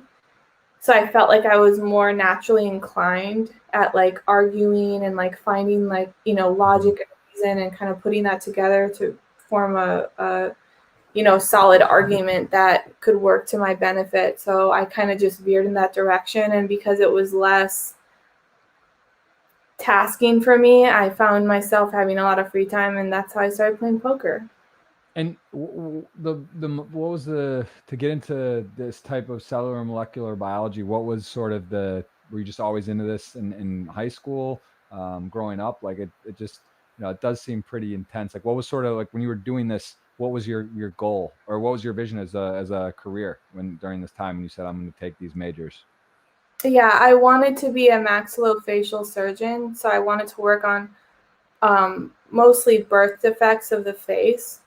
Mm-hmm. Um, and fix those for people. I also wanted to work on burn victims and do skin grafts. I just felt like, you know, I have this creative side to me as well. I was very immersed in art, and I felt like I could tie those two things together on my, you know, passion for science and my natural ability at creativity, that I would be exceptional at that field. And I do still have some regrets to this day of like not pursuing that, because I do feel like um, I would have been good at that. Yeah, and do you, that's but is that something where with poker, you know, too, do you feel that moving forward, you know, how much do you feel that you'll be playing poker, and is it something you think you'll do forever, somewhat casually, or do you feel like, all right, well, I could sort of do other things and also always play poker to the degree I do, to, you know, which is in and out. Like, do you think you'll be playing more or less poker coming up here post COVID once live poker gets back to normal? I think I'll always play poker to a certain extent, but I've never seen myself solely playing poker or being completely immersed in poker. You know, in 2019, I really gave it a full chance with the Thirst Lounge and, you know, playing a full schedule at the main event and the World Series and traveling pretty much full time. And I loved it. It was great, but it's definitely not a lifestyle I would see myself doing indefinitely. You know, would like to have, you know, a family and settle down and have a, you know, normal lifestyle. You know, I know you're experiencing that now. It's something that you can't replace with any other experience. So that is important to me, and I know you can't really have both. Yeah, and so talk about that. What is that? Is that something that children? Is that something that you said you would like to have eventually? Do you want to have one, two, three, four? You don't know, or just go with the flow? Have you thought about it, or too Go young with the still? flow. I'm open. I'm open to all suggestions, but I definitely want to have kids. And what is next for you after? Do you see yourself being in Cyprus for a while, or when do you think you'll? I mean, is it even, I don't know, with the lockdown rules there and traveling, like, are you guys set to be there for a while, or may you come back to the U.S. in the next few months, or no plans as of now on that? So we're here till the end of his basketball season, which I believe is like March. So we'll be here for a while. We're settled in. We have our own apartment. You know, we're locals now, so it's a nice change of pace, and we're just really enjoying it. Very cool. And I do, before, again, we're going to questions right now because we got to get moving, Kel. We got a lot of questions, and we are Okay. going to do a $111 giveaway. Tell me, but people that weren't here at the very beginning, I want to make sure we cover this. There's the 0 to 100 challenge, looking to raise 100 grand for the Landon Lucas Foundation. This is going on Friday, 7 p.m. Eastern. I will be, I guess, streaming. And like I said, is it better if I just go live on Twitch, or be on a Zoom call and then I could like mute the Zoom call or something and talk to Twitch? What would you think makes the most sense? And what are you doing for that? Are you going to be on the Zoom calls? Are you going to stream it? Where can people kind of follow along and take part of that? Yeah, so you can go to 0to100challenge.org/poker to register. If you guys aren't registered, Jeff is going to be playing, as am I. And you can also visit our social media channels to find out more information. But yeah, I think you should definitely stream it. Maybe get on Zoom and mute the Zoom, or I don't know exactly how that works from a technological standpoint, but I think it'll be great. We're playing a poker event where first place is either a $10,000 main event seat or a vacation all-inclusive to Cabo San Lucas for 6 people for a week, which is amazing. We have a Smart Comet nightstand for second place, which is valued at $1,500. And we have many more final table prizes. So, it's going to be an amazing event. There's a ton of celebrity players, and all the proceeds are going to help fund scholarships for children in need. Very, very cool, and it's going to be fun. I saw that Solve for Why was involved. I think Matt Berkey is going to be in there. I see the current law firm you're in, Verstandig, as well. So they're involved, and there is looks like some cool items to bid on and that you can win and also donate along the way. Just checking some of these out. There's a lot of interesting ones. And is it open? You said so people can play. People can register and take part and be part of this virtual online and register. That's anyone can join, right? Anyone can play. It's web browser based, so you don't need to download any applications. It's $250. If you register before Friday, there's some incentive with the add-on or rebuy. You get a discount. So if you go to the site, it'll break it down for you. For $1,000, you get unlimited entries. So that's a pretty awesome option. But yeah, and then we have the auction. We have a raffle for a 70-inch smart Samsung TV.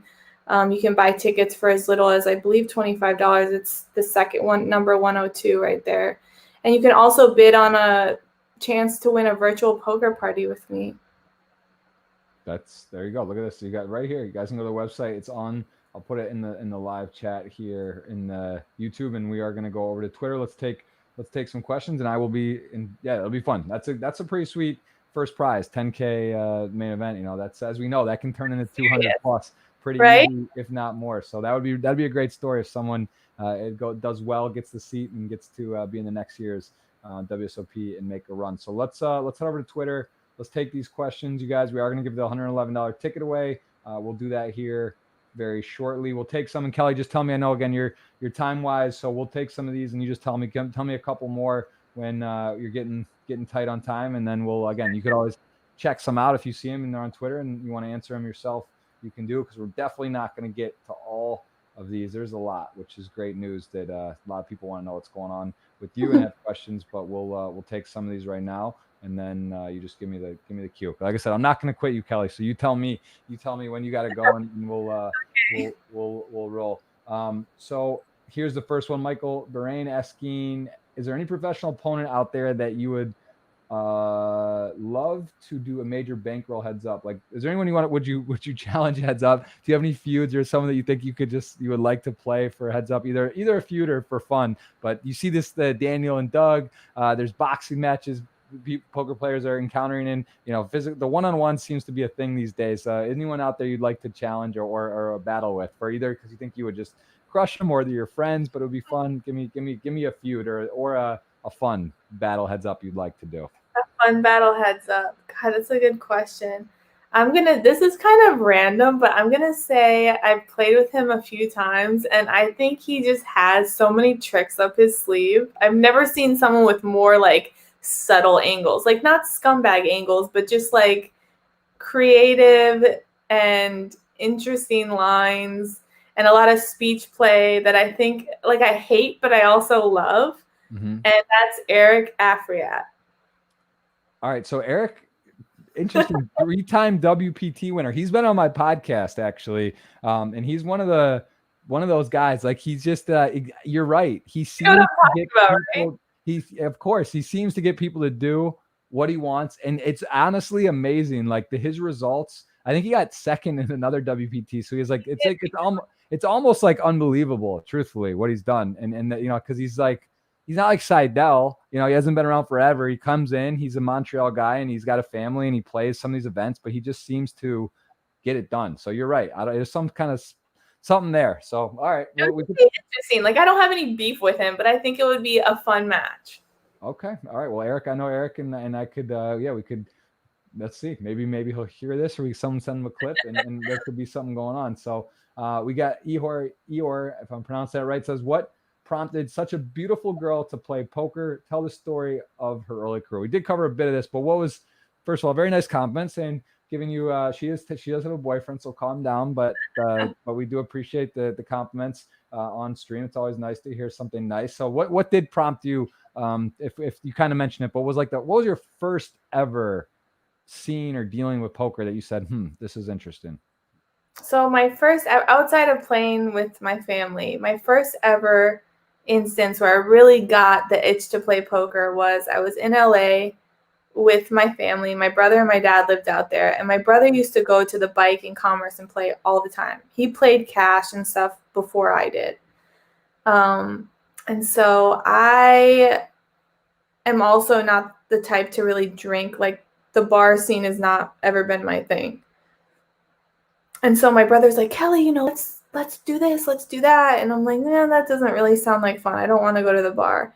He's like, well, why don't we go to the casino? And I'm like, okay. So we went to Commerce Casino, and he like threw me $300, and he's like, okay, go play, 1-2 or whatever.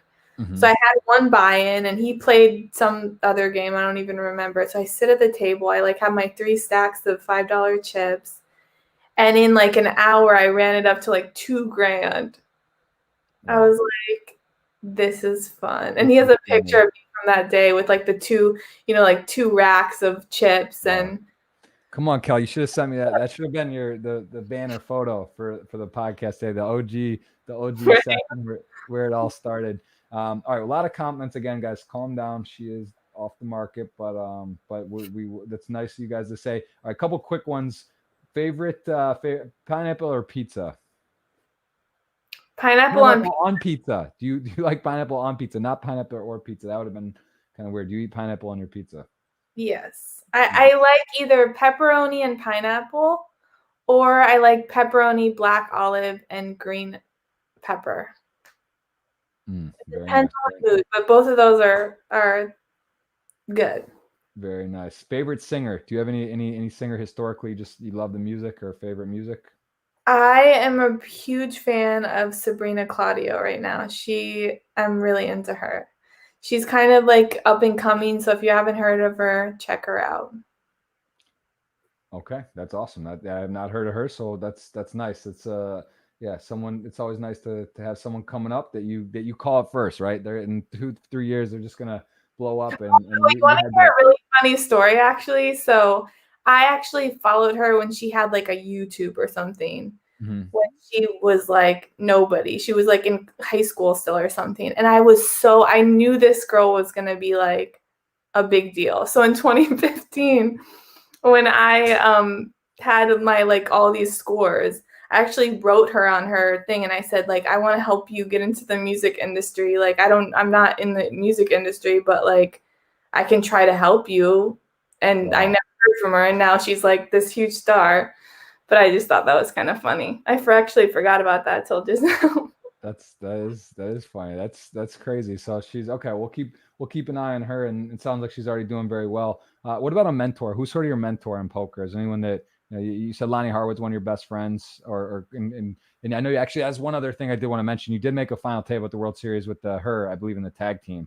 I saw that as a reference, so that's pretty cool, right? With one of your best friends, you both get to play and go there and do well. So how was that? Was that who busted? I guess is the more important question. Who was the one that knocked you guys out? That's always. So Lonnie approached me for that tag team event and was like, "Hey, do you want to be on my team? You'll play 2 hands, but I'm going to play the entire tournament." I was like, "Sure." She's like, "I'll win you a bracelet." I'm like, "Okay." That's awesome. She wanted to... Then I played like 2 hands in the beginning, and I played like an orbit at the final table, and she ended up busting. She really played the entire tournament, but it was cool to be able to, be on her team. Right. Really played to that tournament. That is cool. So okay, so Lonnie's one of your. I mean, she's a very, very close friend. But is there any mentor, someone that kind of was like maybe older in poker that when you started getting in, or you spoke with and really looked up to, that you had a chance to work with or talk to? I don't know if I had like a specific mentor, but I will say when I first started playing the 2014 WSOP circuit, I had like a group of people that I kind of traveled the circuit with that kind of took me under their wing, and they helped me, learn the basics of tournament poker.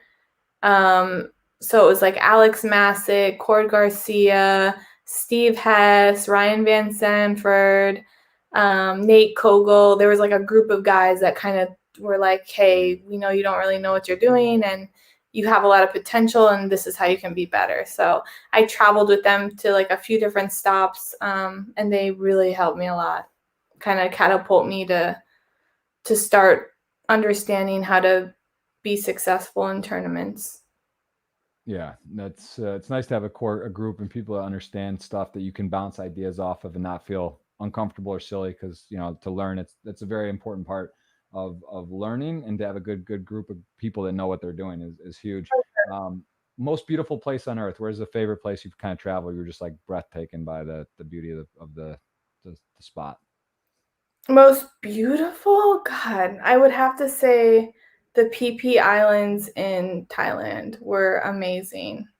Like there were a couple. We ended up renting like a boat and kind of just island hop to the random islands out there, and they were just like things you see in postcards and movies. You could see all the way down to the bottom. There's like these rainbow fish, and I think it got shut down like maybe a year after. I went in 2017, and they ended up shutting the beach down to let it kind of regenerate itself from like the tourism.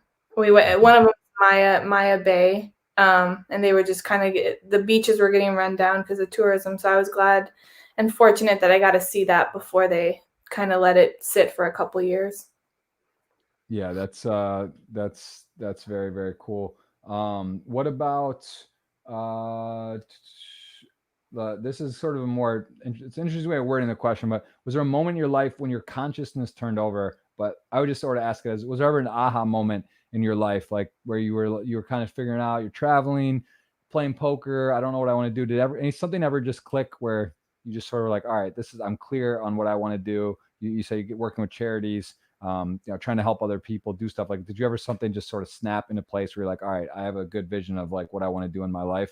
Do you have something like that stands out as like a day, or you woke up and you just thought about what you were doing and you're like, okay, this is working, what I want, or no, this is what I want?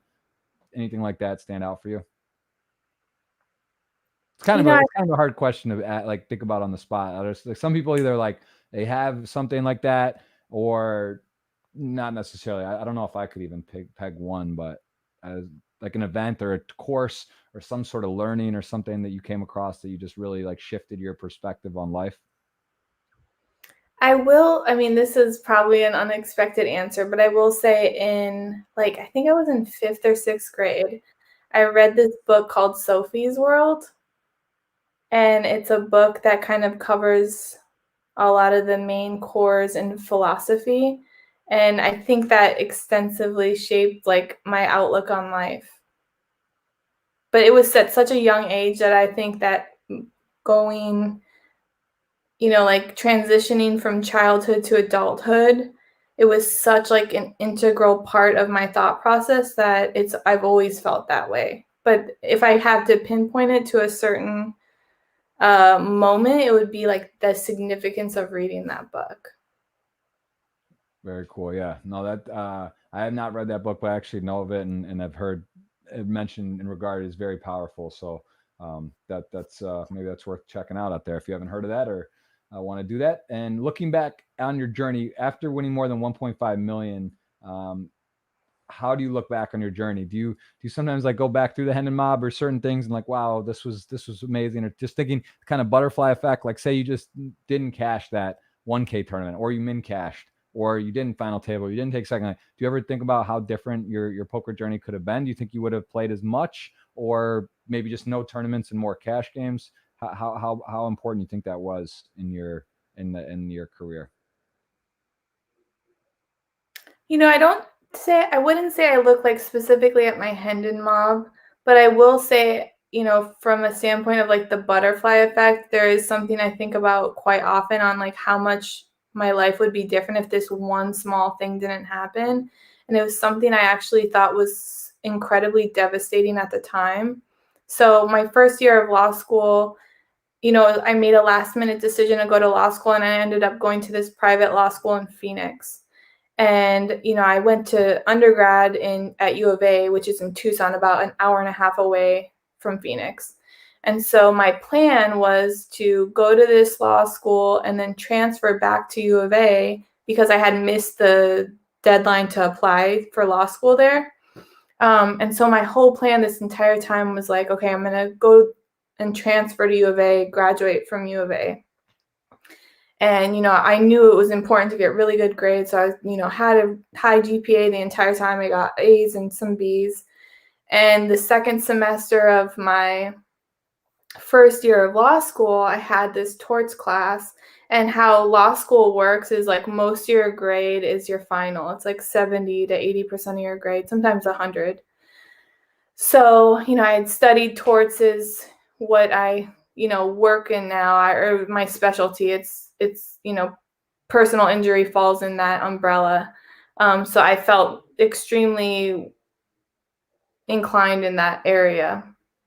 And so I took this test, and part of it, it's on a Scantron sheet, and you as a law student, you have like a blind grading number, which is like a randomly assigned number so that there's no bias when the teacher is grading your test. Mm-hmm. And so I took the test, I went home, and I realized when I got home, I'm like, I think I may have forgot to put like the 2 zeros before my number. It's like a 10 block thing, and if your number is 8, you have to put 2 zeros first. Mm. I'm like, oh, whatever. And so I end up getting my grades back, and I failed the class. And so I ended up going to talk to my teacher, and she's like, oh, you filled your Scantron sheet wrong. And I ended up looking at it, and I had gotten an A on the test, but she didn't grade it because I hadn't put those 2 zeros on. And so then I went through this whole appeals process of my test should be graded, and they ended up saying, it went all the way up to the dean, and she's like, it's up to the teacher. And if the teacher doesn't want to grade it, then you fail. And I was so devastated by this one fact that I didn't even apply to go to U of A. And because of that, I ended up staying in Phoenix for 2 more years and then playing more poker. So had I put those 2 zeros, I would have gone back to Tucson. I wouldn't even been playing poker. It is funny to think you could really say that about anything though, the butterfly effect, but or kind of like how life is different. And you meet someone, you go out at night, you don't I have friends that I've dragged out in Vegas to go out, and they meet their then wife out, they didn't want to go out, or whatever. You could say it's about so many things, but it's so crazy to think an instance or a little event or something could change the whole trajectory of your life. And if you really look at it, when you do start thinking about kind of the events and what has to happen for certain things to happen, it's pretty crazy, meeting someone, having babies, starting a family, or poker wise, it's tournament score. Yeah, how many times do people say they weren't going to play a tournament, and they hop in and they win, or whatever, right? There's just so many times you just don't really know what that might be, but it is fun to kind of pinpoint certain events in your life that are magical like that. All right, let's take a few more. What about poker study? So, I think you sort of alluded to, you didn't know what big blinds were at the beginning in tournaments. You get second, so you have some natural ability. Of course, you have to run well, but you know what you're doing and you have a good feel. And as some people mention you, that your style works well for tournaments. What do you do for studying? Do you do Peel Solver? Is it a group of friends? Do you take courses? Do you watch videos? How do you improve your poker game? So I really mostly do courses. I do the Raise Your Edge and some Run It Once and the videos on there. Mm-hmm. And I have done some solver, but I feel like it's not really, it's a lot more difficult to apply live. As I was playing online, I understood the significance of that, but for what I think my strengths are, I don't apply it as much as I think the general population does. And I think a lot of people take for granted the basic premise of solvers, that is that your opponent is rational. And poker is with humans, not computers. So unless you're playing on an extremely high level, people make decisions based on emotion, especially live. And for me, in my game, I know that, and I use that to subtly manipulate the action. Like if I can tap into someone's emotion left or right, and I know it's going to affect how they make decisions, then I'm going to do that. And so that's like a totally different arena than solvers, because solvers don't take that into consideration. Yeah, no, that's a great point. What's a memorable hand? Do you have one that stands out? We got Craig Leonard asking, do you want an amazing beat, amazing royal flush over quads? Did you ever hit a bad beat jackpot? Like, give me a hand that's like you just like still can't believe to this day, or just either a bad, you got so lucky in a big spot or so unlucky deep in a tournament. Anything that really just like one hand you could give me give me a good and bad, just because I don't want to. Well, let's give a Good. little. Yeah. Well, the bad is obviously the main event that we talked about, the 10-8 hand. That's the most horrifying, like that. I can't even think about that hand because it was so terrible. So that's the worst. The best hand, I would say, I was in the Lucky Hearts tournament. It was against Steve Karp, who's a friend of mine. We were deep. There was maybe like 70 players left of this tournament that I ended up getting third. I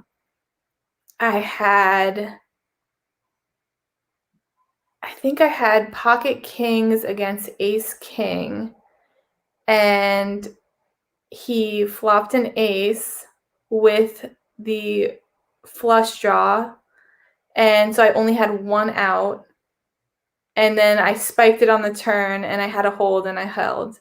So that was like insane. I don't know what about that hand, but not only was it a massive pot, but like the luck that I felt I had to win that hand was like, whew. Wait, you had kings and he had ace king? Yeah, and he hit an ace, but it was like all spades, and he had like the king. Yeah, that's so crazy. That's actually, I hit this exact situation where I had kings all in pre to ace king, ace flop, king turn, picked up he picked up the flush draw in like one of the biggest spots I've ever had deep, in a huge tournament, and the exact same. I like got banked and dead, and then I got hit, and then I still had to fade, and it was just like the exact hand, kings, ace, king. Yeah, it's wild. That's They're like peeling it all slow. I was like, yeah, so intense. Do you prefer live or online? If you could pick one, to do. Let's just say it's same buy-ins and stuff, like same money you could win. It's not close. I don't really like playing online, honestly. For some reason the beats feel so much worse, and it's for so less money. But it's like it feels like the highs aren't as high and the lows are way worse, in my opinion. And I don't play that much online. But I also don't like the fact that when you play online, it's extremely difficult to separate like normalcy from playing poker, because it blends so much. It's so easy to be at home and play like all day, and then you have no concept of reality. Or that happened to me, at least when I was like trying to stream and play. It was just like the days were kind of blending together, and like I never really left the chair, and I don't that doesn't make me feel good. I Right. like that when I play live, I can go play live, and when I'm done, I leave. Right. And I do something else. Yeah, it's crazy. There's pros and cons to both, but I agree. Like live poker, it's kind of cool. You get to go to these different stops. There's like dinners, there's breaks. You out get fresh air. You're with friends. You talk to people. Live, or online. There's advantages to getting to play more tournaments. There's not the travel. You save a lot of time. But you're right. There's something also. It does losing online and taking beats and stuff, or just like there's a lot more collisions. It's faster, and it just sort of it is a different vibe, right? There's pros and cons, but there's nothing like live poker, and there's nothing like live going deep. When you make that final table at a WPT, when you go deep in the WSOP, it's like you're touching the chips, the room, you feel the energy. It's just there's not really replaceable for that type of emotion and feeling. So yeah, I would agree with you on that. What do you like to do outside of I guess poker gambling? What are some hobbies you like to do? What do you do free time? Well, obviously am significantly involved in the foundation, which I love doing. I like to spend time with my family, really spend time with my friends, go to the movies. I haven't been able to do that really. I love to eat, cook, and go out to eat. That's like probably my biggest hobby is food, and travel. And I would say that's it, really. And is this Let's see, man. There's so many good questions here. Let's take a couple more, Kelly. I know you got to get going. What about sports? What's your favorite sport to play and watch? I'm not really big into watching sports, but I will say since the pandemic, and a lot of this is Landon's influence, I've become a huge MMA fan. We watch UFC every Saturday, like the entire card. Wow. And I love it. Love it.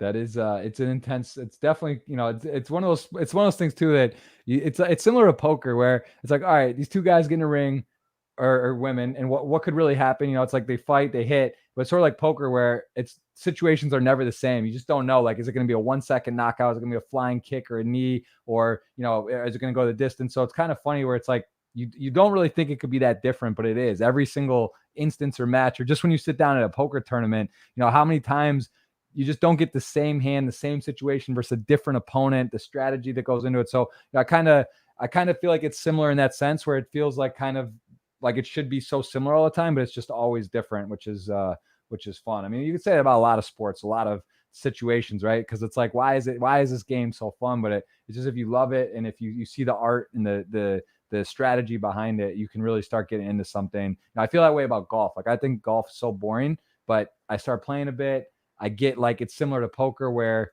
to improve, it takes a lot, go to 120 to 100. But like in poker, same thing. You could go from being terrible to like not so terrible to like okay to winning, but like to get to be like the best or to really get better, you're always able to improve. And I think that's fun. Like poker, the game's also changing. Like what's happening now in 1 or 2 years, the population tendencies will be different based on the information that's out there, based on what people are feeling, learning, and you always kind of have to adjust. And that's why I think that it's such a great game, and it's just always going to be around because like there's always people making adjustments and learning new things. For sure. All right, let's take a couple. Literally, let's do one more. I know, because I said I'm not gonna. I feel bad because I know you do have some stuff going on here, but For it. there's a lot of good questions. What about a satisfying bluff? Have you ever been in like a live bluff in a big spot where you're like holding your breath, like literally like, wow, this is so savage that I can't believe I'm even going for this, but I'm going for it. Give me like a bluff that you've done either on TV or in a live tournament in a big spot. God, there's so many. There's so many. I love to bluff, and I like, I just, a lot of it's ego, but a lot of it's also like the challenge of doing it. But I would probably say, just off the top of my head, the most infamous one which is actually on stream. It was the ladies' night, poker night in America, with Lily Coletta. We were playing the 7-deuce, the 7-deuce game. Yep. I'm in the small blind. She opens, or maybe someone opened earlier, and then she 3-bet and I 4-bet. She 5-bet and I ripped like 10K. It was like insane. And she ended up folding ace king suited, which I was like, wow. But we were going back and forth, like talking, and I was pretty nervous, but like also was like, whatever. That's And I showed it, and I was like, "Fuck it!" That's awesome. That's a pretty crazy lay down, yeah, for sure. Especially with that game, got to add a little extra juice for that, and even so, it's ace king suited, Right. run it. But yeah, that's pretty cool. What about that's something we haven't talked about either, is the shows. How is that? Like, do you enjoy the Poker After Dark, Poker Night in America? Does that give you some extra excitement to play in a televised sort of arena? Have fun with people, recognizable faces, and have some fun with that. Do you really enjoy it, or is that like, all right, it's happening, I'm gonna join, but doesn't get you excited? It's kind of a double-edged sword. Like, I like it, but it kind of takes away the veil of having, people not be able to see your cards.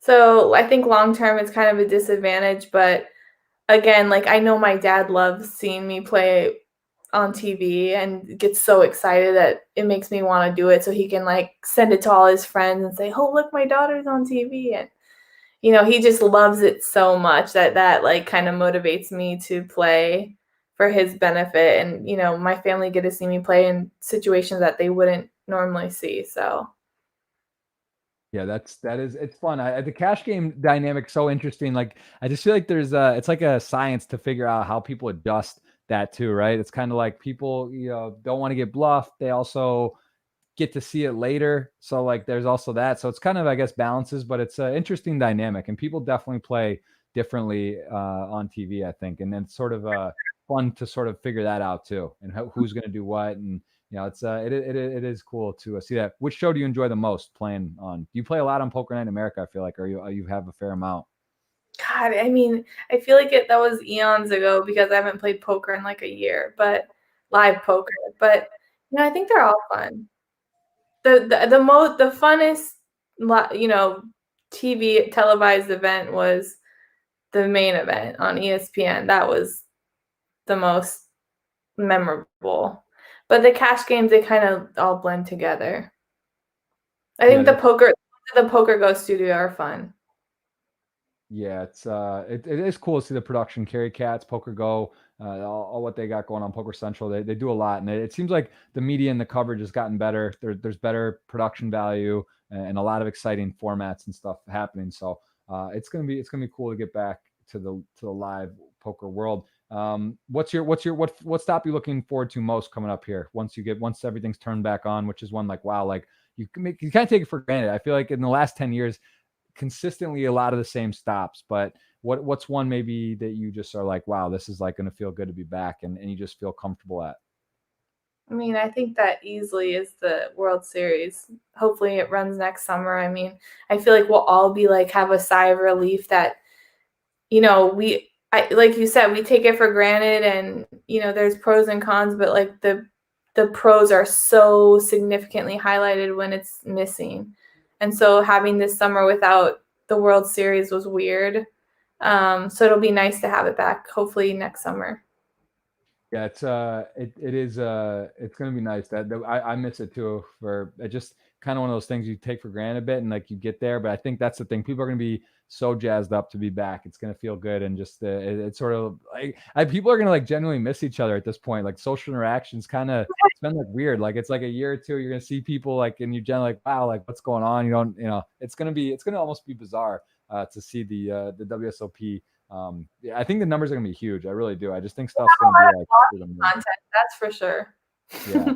What about crypto? What's your thoughts on Bitcoin and all this? Do you think it's good? It's poker in general, sort of immersed in it. I think it's just sort of one of those things people understand risk and like the action factor of it. Do you like that Bitcoin, it can drop 80% and it goes up 10% a day, or are you more like you mentioned investments and stuff? Do you like more of the stock? All right, Saturday or Friday at 5 p.m. the market's closed, I get to relax, or do you like the crypto aspect where it's just always moving and bouncing? And what are your thoughts on crypto in general?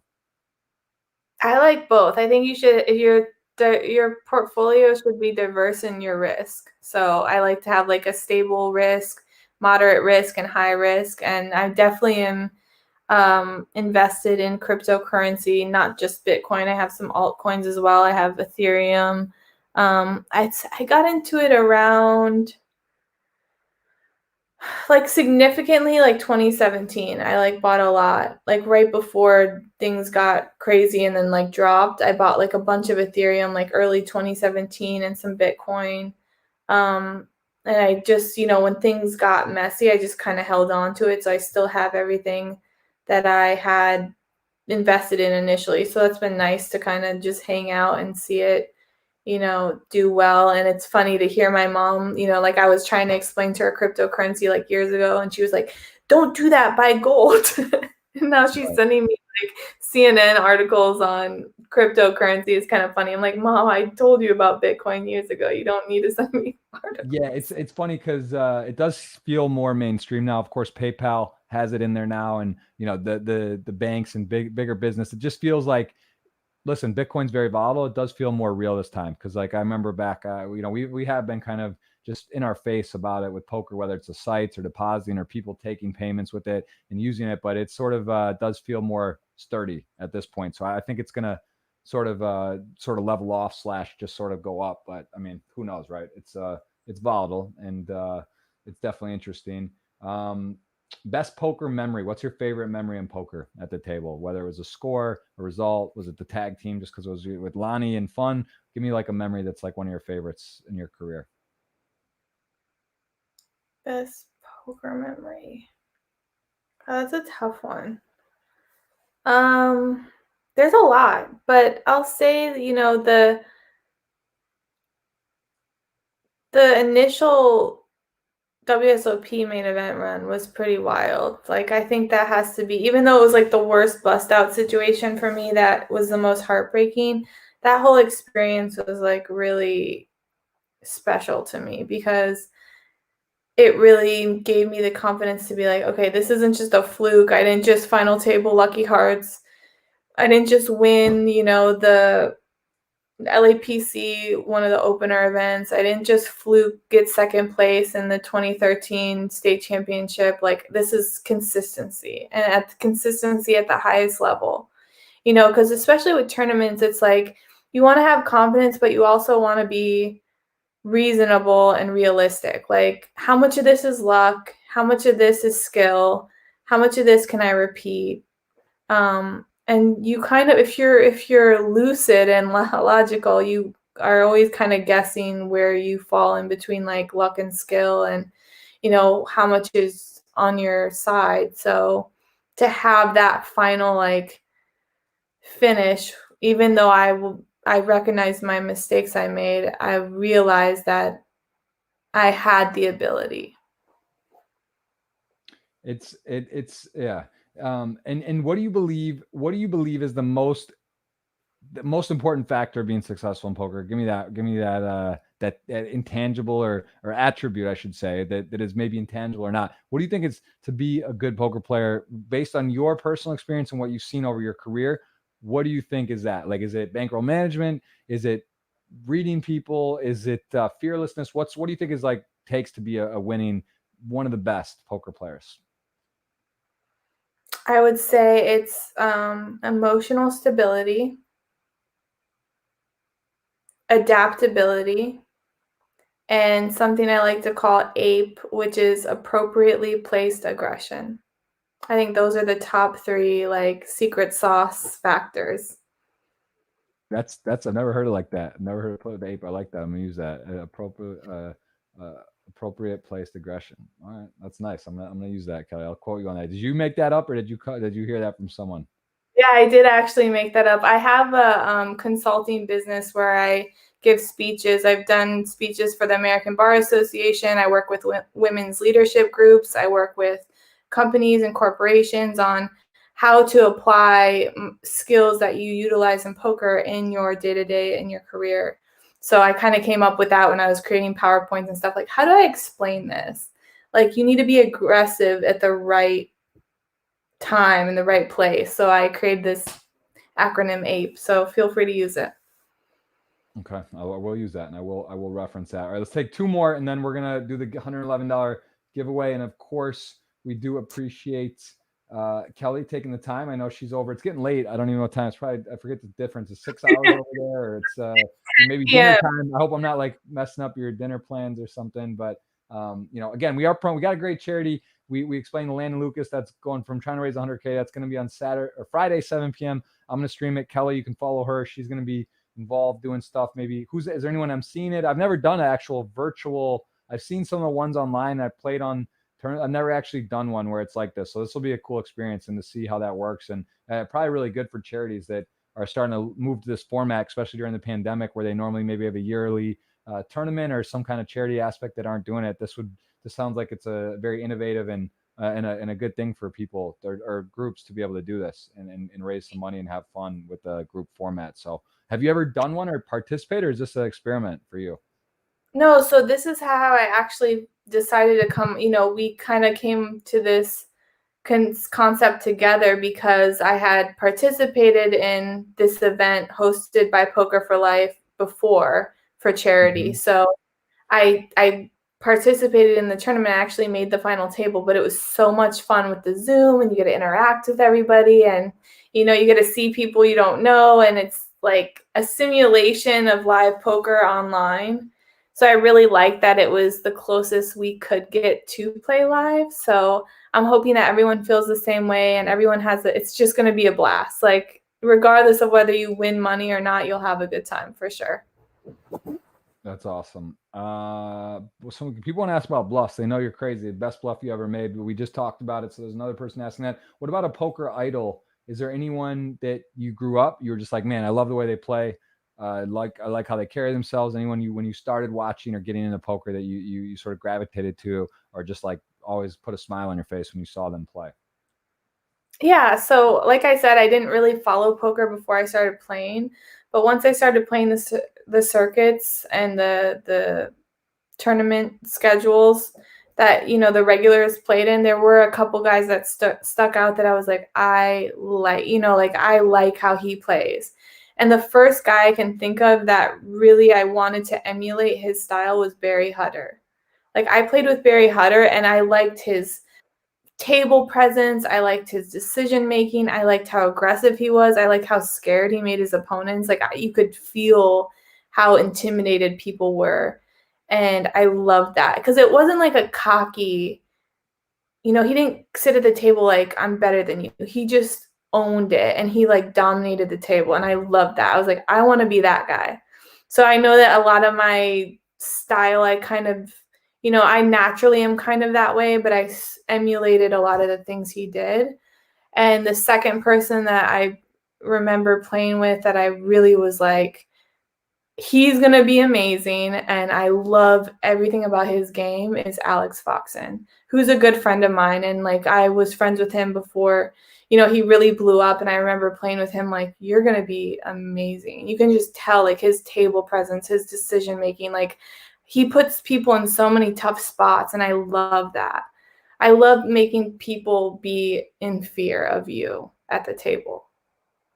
Yeah, those got both. You're right. I remember playing with Alex too back 3-4 years ago live, and I was just like, man, you could just tell like he was really engaged in what was going on. He was into the live read.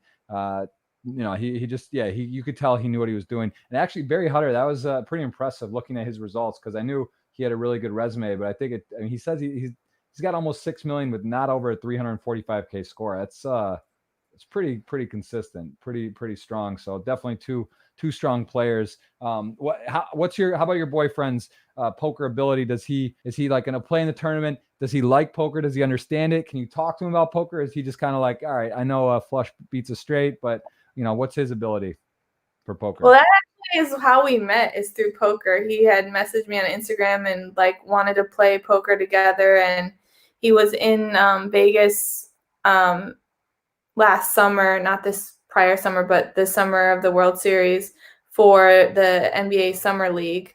And he played poker casually and like had seen some World Series posts on Instagram about me and like messaged me. And then he ended up coming to watch me play the main event. And I ended up going deep this year too, or 2019. I got like, I don't know, 500 something or whatever. I made it to like day 4 or 5, but he swept me like for 3 days consecutively, and we like instantly bonded. And so since then I've kind of helped him, mold his poker game, and he actually did really well. He made like 2 or 3 final tables in 6 months, and I was kind of like coaching him and helping him with the tournament poker, because he was like me and didn't know anything about tournaments or ICM or big blind. So it was kind of interesting to like teach him all of that and see his success and, support him in that way. So that was really cool. So he's gone from like playing just for fun to understanding, ICM, and, he's done exceptionally well in this short period of time.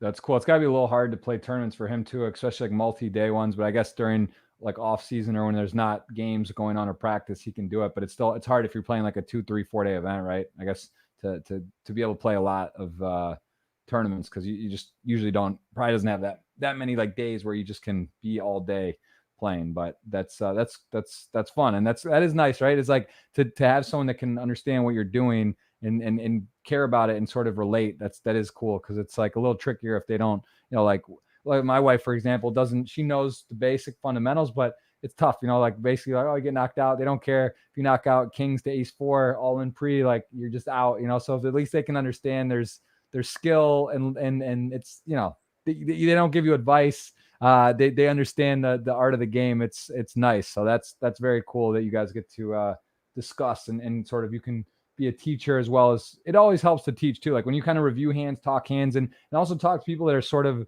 beginner and coming up, it's also interesting, right, to hear their thought process, think about how they're thinking in the game and what's going on. So that sounds pretty cool. All right, let's just cover again one more time, Kelly. The charity event, we're going to be on Friday, 7 p.m. You can see the website. We put it here.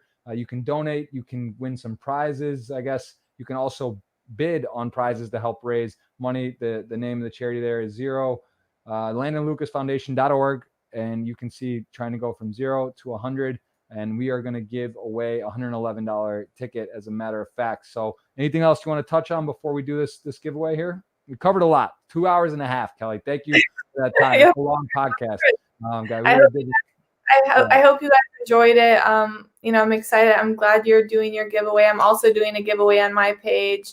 I'll pin the tweet after I get off the podcast because I didn't think of that. You're so smart social media wise, Jeff. But I have help. Trust me, I'm not, but I have people. Tweet it. We have a chance to win a $250 buy-in